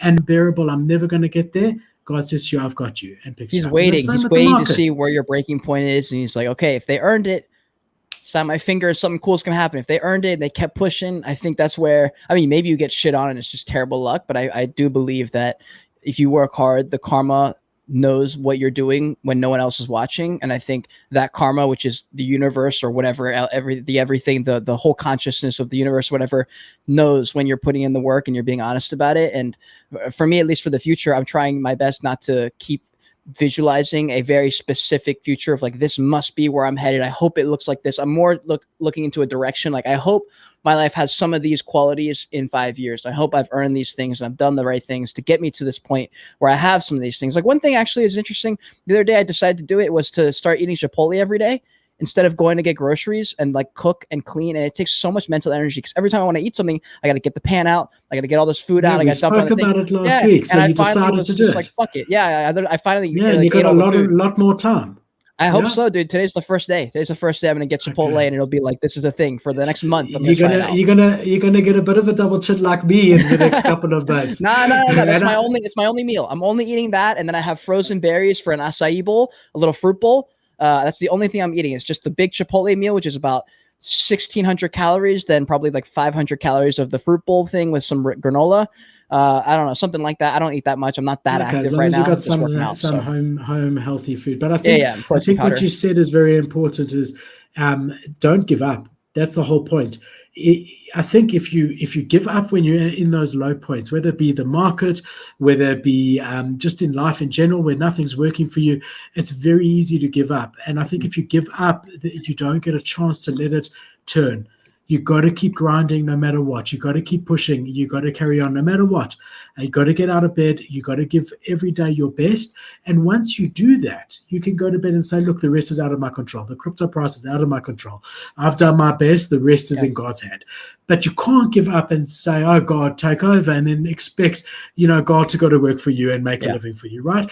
So very important. But I think whoever thinks that will be down and out in crypto forever, will see that we come around and must just remember that what it feels like now, so that they take profits when they are up. I am ready for a fucking bull run, dude. Like, I am not making these goddamn mistakes again.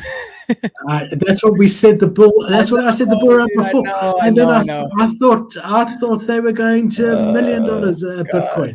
I did okay. I will say I did decent on the last run up. Like, I did get out of some projects that I should have near a top, but I also held some that a little bit too long, and I still didn't make every right decision. But this time, I'm very confident. I'm like, okay, I've run through like multiple cycles now. Like, I kind of know, and I'm really, really wanting to focus and really be intentional about what I'm holding NFT. I'm like, do I really think in 10 years this is gonna be worth holding, or should I just sell this top, maybe a local top, and just buy right back in if I want, or just hold the ETH? Like, I really, really want to focus on putting ETH above NFTs, and then having that's what you got to do in a bear market. But the second it turns bull, those NFTs that you sold for 0.1 are going to go to 5 ETH. And you're going to be like, yeah, that's what happens. Then that happens. And then your ones that you do have that go to 5 ETH, you think, well, they're going to 10. And then your whole mindset slowly changes. That's and we started all again. But like, I'm going to be very, every cycle I got better. I got very, very conscious of like, okay, we're approaching a top. Like, it's better to sell right now. And I did it a few times. Like, I pulled it off. And once you do it for traders out there who struggle with this, once you do it a couple times and you actually sell something and it's somewhat near a top, like within 30 or 40% of a top, you go like, oh, damn, like that wasn't actually that bad. It was actually kind of okay. And I made a lot of money. No, when you sell it at 10 ETH and it goes to 20 ETH the next day, it's not a nice feeling. Well, in a month it goes to 5, and then you feel okay. But the day that it's at 20 and you sold at 10 or whatever the equivalence, you sell at 0.1, it goes to 0.2 the next day. It's not a nice feeling. That's true. But when you get to look back when it's sitting at 0.01 in a bear market, you're happy that you sold it at 0.1. Yeah. I just think about that percentage. I always think about that percentage. Like, what are the chances it goes to 0? And what are the chances it goes another 2x from where it's at right now, which is probably already pumped up if I'm thinking about it. So say it's at 2 ETH. I'm like, is it going to go to 3 ETH or is it likely to just drop down? Would I rather take in this guaranteed profit at 2 ETH right now? Or would I rather gamble that's going to go to 4 or 5? And that's where in my head, I'm okay taking the lower risk. Me too. But that's exactly it. It's risk versus reward. Yeah. And depending on the project will determine the downside risk and the upside reward, potential reward. If you've got a Bored Ape, you've got less risk of it going to 0. It still could, and you've got more risk of it going higher. If you've got the latest free mint that you did yesterday that's trending, you've got more chance of it going to 0 because you don't know about the founders, you don't know the intentions. Mm-hmm. So you got to weigh it up. Yeah. All right. 100%. So you ready for some other news outside of projects? So we got Formula One. Do you watch Formula One, Cade? No. You're interested in it? Yeah. I'm interested in anything I don't know about. No, I'm saying in general, are you interested in Formula One? I mean, do you know Schumacher? And have you ever watched? Is it not really your thing? Nah.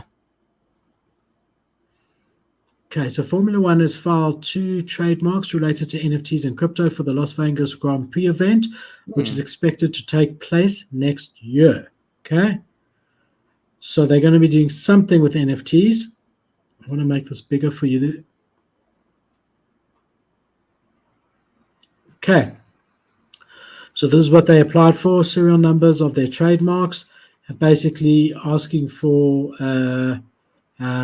trademark on the Las Vegas Strip circuit. It's an application. I imagine, so it's a crypto application and an NFT application, which is quite interesting. They have plans to introduce NFTs, cryptocurrency, insurance and financial services, virtual clothing. So basically, It seems that Formula One is looking to launch an NFT project, right? Cool. I like that. Yeah. Very cool. Yeah, I don't follow it too much, though. Oh, yeah. Actually, I do want to see what this looks like. I used to follow it quite a lot. Used to really, really enjoy it. Interesting. Yeah, I heard it. What's interesting about the trademark because I was like, do I need to get Joy's trademark? But apparently, you have to wait until you've sold stuff to prove that it's a thing before you can go in the trademark it or get it legally registered. You have to actually have sold some. You can still copyright the name. You can still protect the name to some degree. But there's no apparently I did all this research on it because I was like, do I need to worry about that right now? And all the lawyers don't worry about that until you've got something out there. Get the thing out there on the market. See where it's at, then worry about protecting yourself later, especially unless you've got money. If I have fuck you money and I don't need to worry about this, I can just go ahead and get all those things covered now. It's different. But right now, since I'm all commission based and everything's sort of like that with freelance, I don't want to do it until it makes better sense. So I'm just kind of waiting. No, hold on.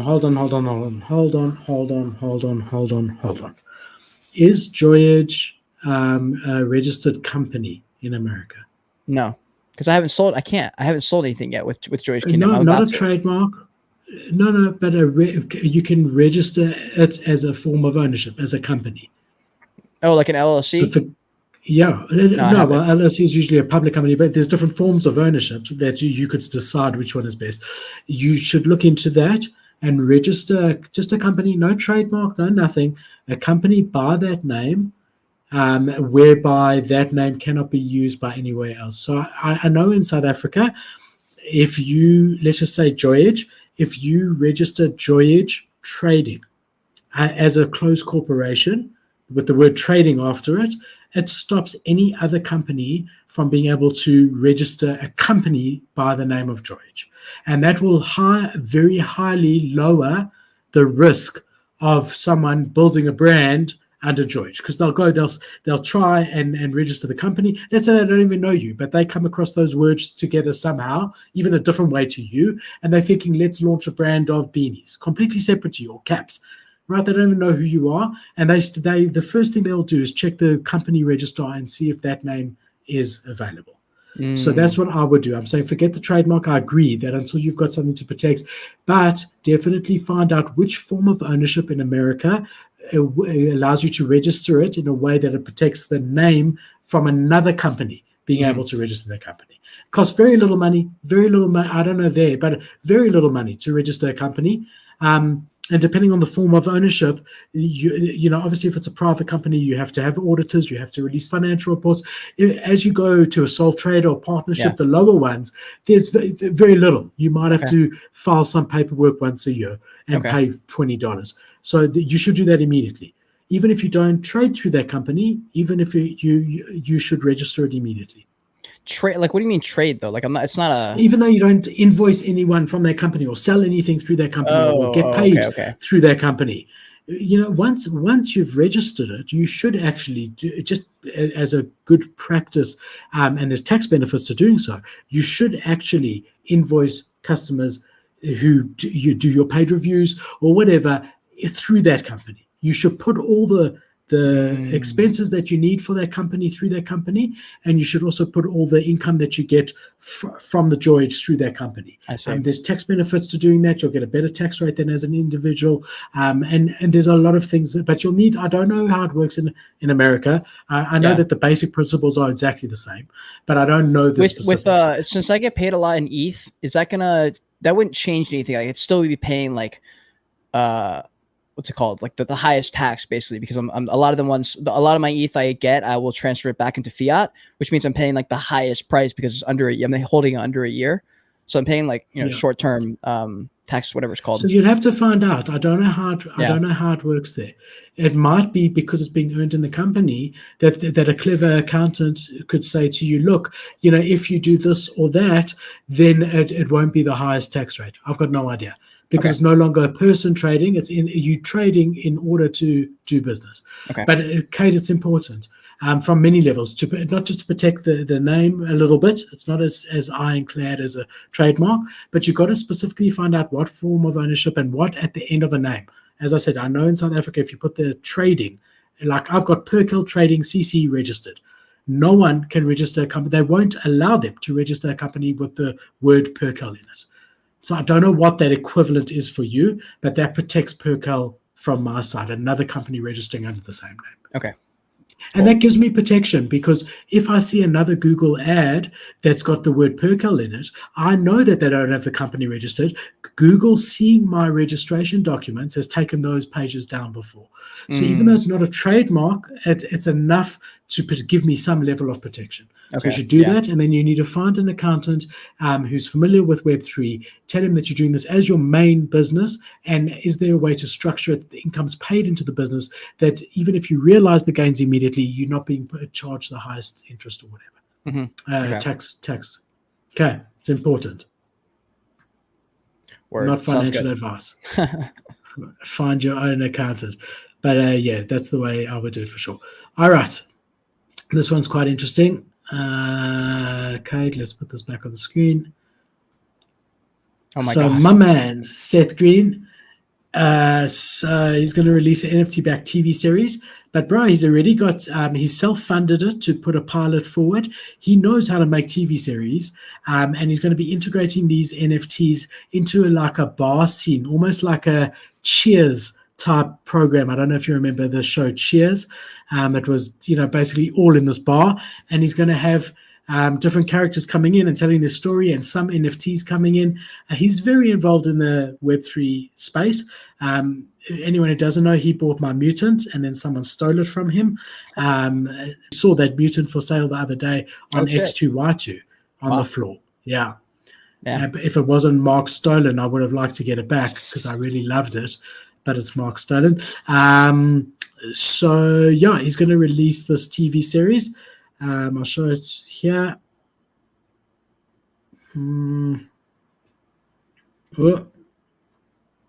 Okay, it sounds off. I'm pretty sure we're going to get a... I think it sounds off. We're good.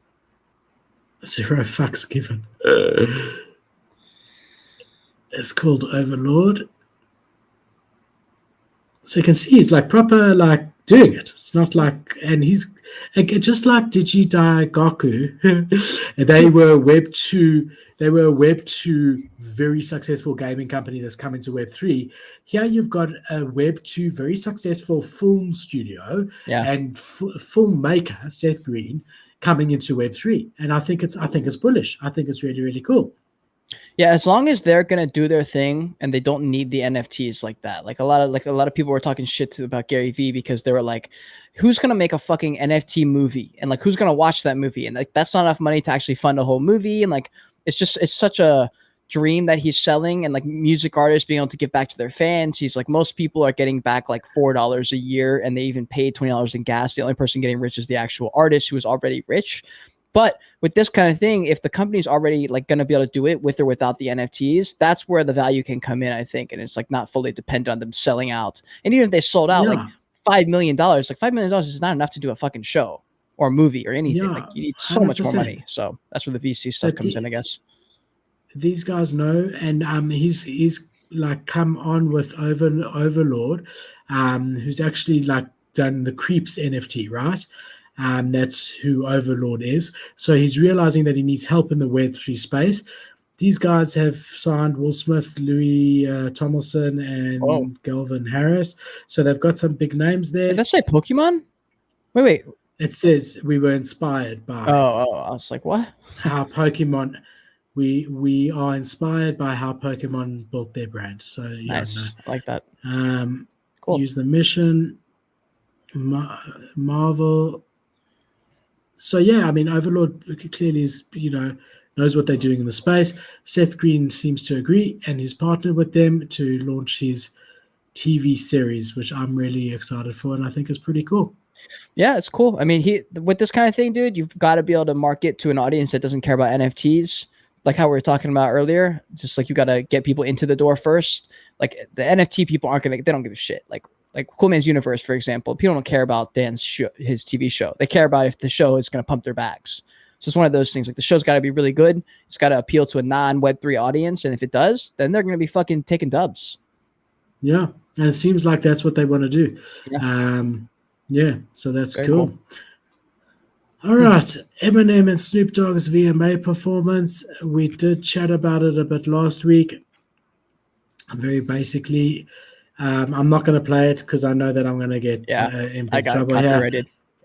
Yeah, but what did you think of it, Cade? Just yourself, before you heard, because there's been a lot of talk in the space, and I'm trying to, obviously I'm on Twitter all day and whatever, but I really try when I try to speak now, I try to take that out of my mind. So what did you think of the performance? Just you.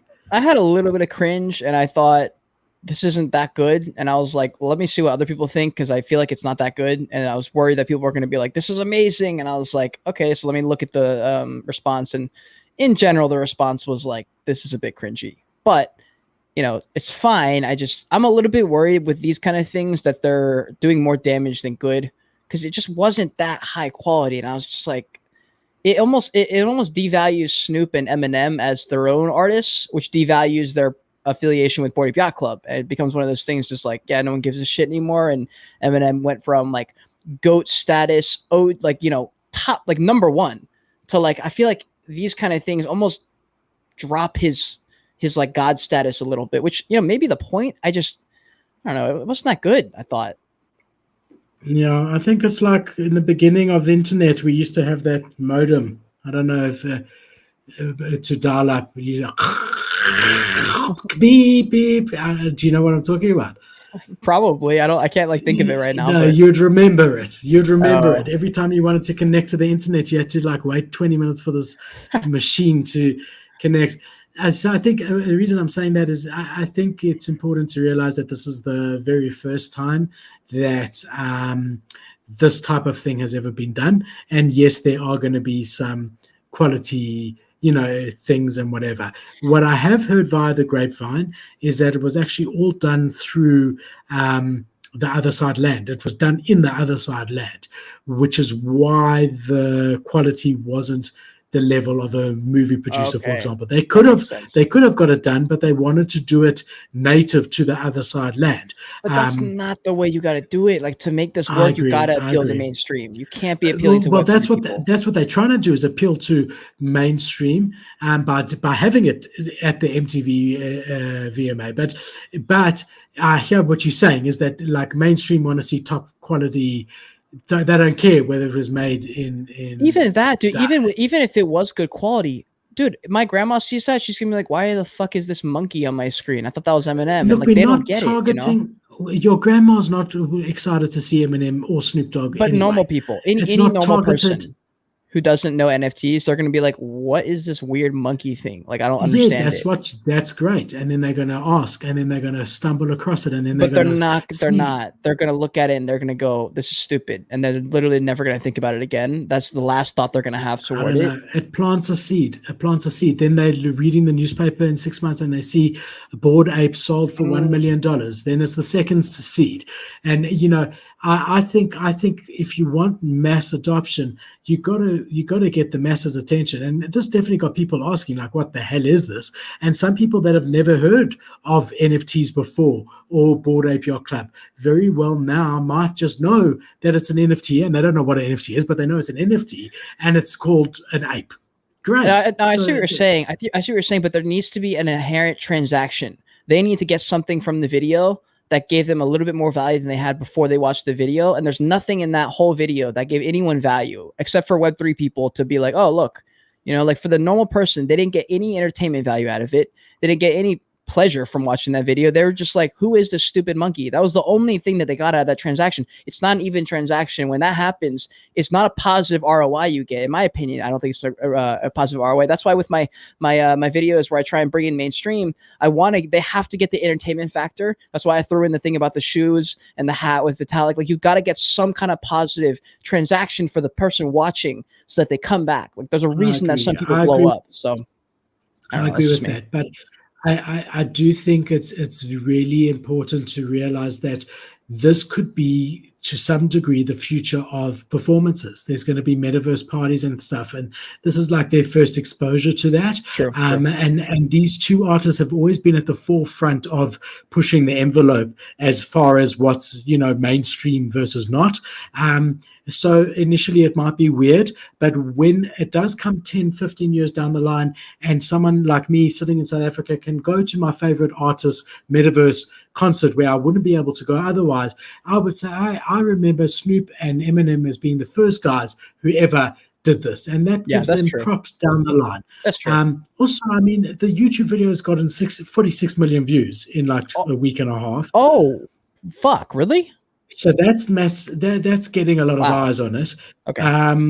It's already been nominated for Best Hip Hop Song, and on Spotify, the track has already racked up nearly 25 million downloads or streams. Okay, that gives me a little bit more.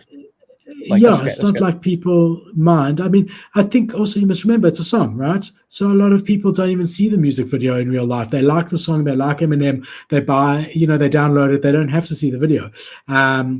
But yeah, I don't know. Look, they could have done better, but the one thing, like, here's what I'm just like brainstorming here with Eminem. I'm like, what could they do that would get people? So, like, for example, when Eminem shows up wearing a Bored Ape Yacht Club shirt, when Snoop Dogg shows up in a Snoop Dogg shirt, the problem is this: the Web3 people say, "Dope, he's shilling Bored Ape Yacht Club. That's amazing." The non-Web3 person says, "Why are they shilling this stupid monkey?" So there needs to be something that Snoop or Eminem can do that gives the ape that they're wearing and repping something that people would want to be part of. Right now, there's nothing that they do right now when they wear the shirt that gets non-Web3 people to be like, I want to be part of that. What is that? They just say, what is this monkey? So what can they do that will get people to say, that's cool? People want to emulate them. The fact that Eminem and Snoop are using it makes them want to emulate it. It's like all those kids in America who wear their pants, all the rappers where their pants are down on the off their bum, and everyone thought it was stupid in the beginning. Now every young kid's walking around with their pants off their bum. I know I sound like a grandfather.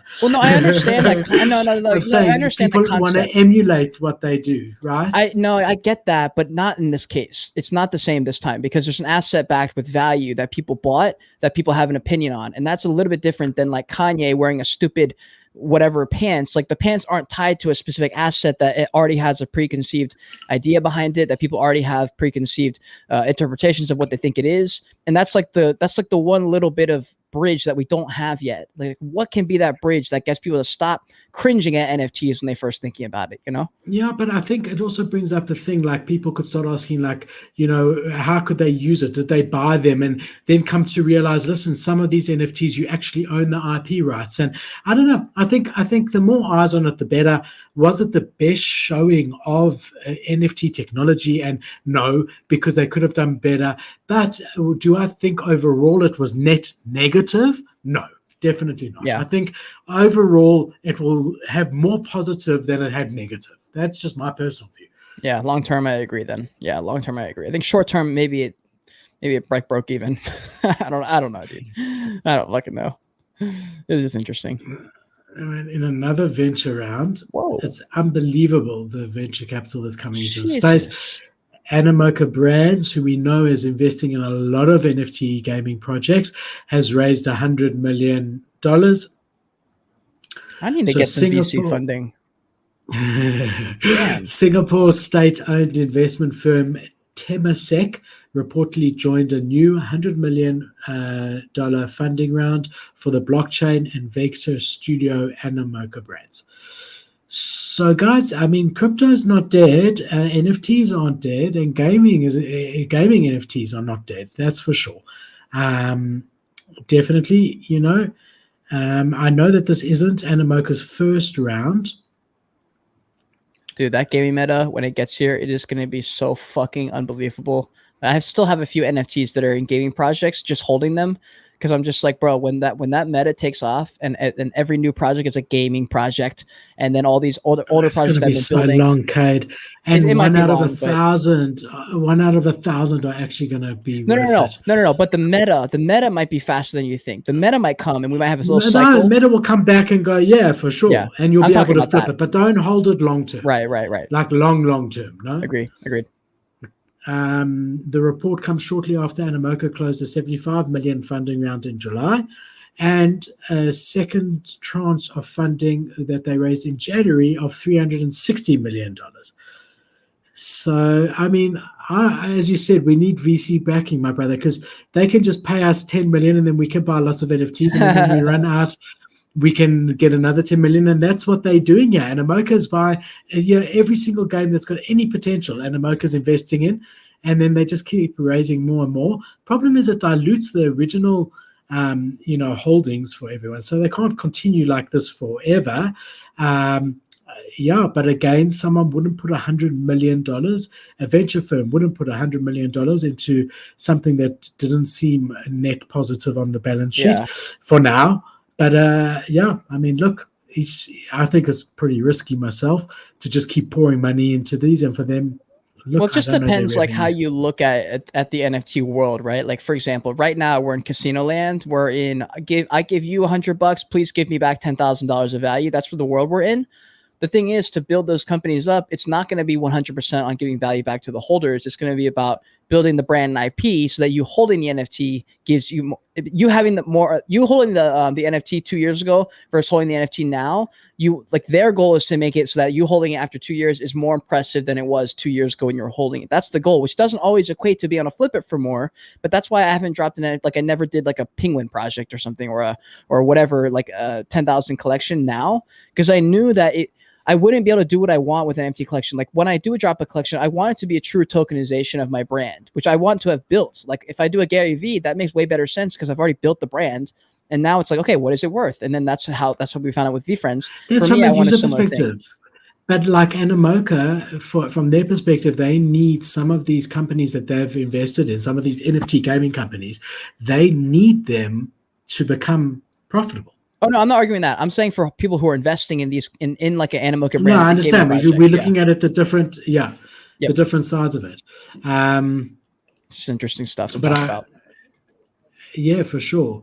And the last little news article that I have here, Meta and Instagram and Facebook allow posting of NFTs on their platform. So now you can show your NFTs and verify that you own them on Facebook and Instagram. which is really, really pretty cool and just shows again Mark Zuckerberg's commitment to sort of this new Web3 space. But here it is on. Have you seen this? I know Cade, you on Instagram a lot. Have you seen this on Instagram? I haven't seen it, and you can right show now your NFTs. No, I haven't seen it. And right now, the meta not the meta, the perspective of people on Instagram and Facebook they don't care at all about NFTs. They hate them. And so it's good. Like, it's good as far as like getting people exposure to it, but they still need to work on doing some kind of value thing where there's an even transaction where the people doing it who don't care. So it's not selling, it's just being able to showcase your NFT and verify ownership of it. They don't want to, is the thing. They don't want to have And if they had a Bored Ape or CryptoPunk, wouldn't they?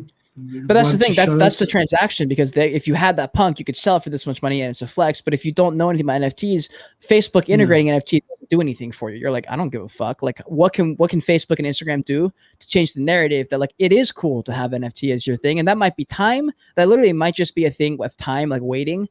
Or it could be something they do to kind of talk about NFTs in a different way. Like, that's why I keep talking about this in the stream, because the past 3 weeks I've been thinking about this so much, of like, how can we get mainstream people to care? Because all the videos we see about people kind of like, in quotes, onboarding NFT people, they're not actually onboarding anyone. They're just yelling in an echo chamber, because they're starting their video with, how can you make NFTs more helpful for your business? It's like, people who are not in NFTs don't care about that kind of video. They need for you to explain it in a way where it gives you more convenience than not to be in NFTs. And right now it's hard to do, because there's not a whole lot that NFTs do that's that valuable, other than like a seed round of investing, I guess. But Anthony, you're funny, bro. Gala, look, they definitely are making moves, but they're definitely not the only one. There is a lot of competition out there, similar to Gala, but they definitely are making moves, and some interesting moves. But yeah, not so simple. Not so simple, Anthony, as much as I would like it to be. All right, guys. Well, if you've enjoyed Cade and I going backwards and forwards, please don't forget to like and subscribe. We should actually probably do this earlier, Cade, because by the end of it, we got like Anthony and probably 2 or 3 other people left. Thanks, Anthony. You've been with us the whole time, man. What a pleasure. Thank you so much. Cade, thank you, my friend. It's always so much fun. Nice to catch up. Yeah, 100%. I had a great time. This was a fun conversation. I feel like we talked about a lot of different things with NFTs, and I hope that people watching at least get some value. Like, I want to really focus on that, and that's why I've been talking about it so much, because I've been just thinking about it so much. Like, how can I bring more value? Because that's how you get more people in. You give them some kind of positive transaction when they watch your stuff. So this is great. Well, that's Bored Ape Yacht Club's way. Yep. They just gave value. Another breaking news. I'm having a haircut tomorrow, so I apologize for what's going on here, but I do need a haircut. It's like all where's over that the place. Club hat? The hat. Oh, I could just put my hoodie, man. True. They look like a punk. You look like a CryptoPunk. Yeah, I do. One of those. Love it. That's funny. Now you need the sunglasses. Then you're 100% a CryptoPunk with the sunglasses. I don't have sunglasses here. Oh man, I don't have sunglasses here. Maybe next time. That's funny. All right, guys. Thank you again. Keep safe. Anyone in the States, have a good long weekend, with Monday being their bank holiday. And see you here. I'll be doing another show on Wednesday, looking at hyped projects that have already dropped, that are doing well, covering some really interesting projects. Can see Cade's tired. Thanks, guys. Thanks for joining. Like the video. Ciao. Bye. Bye. Got it done, baby.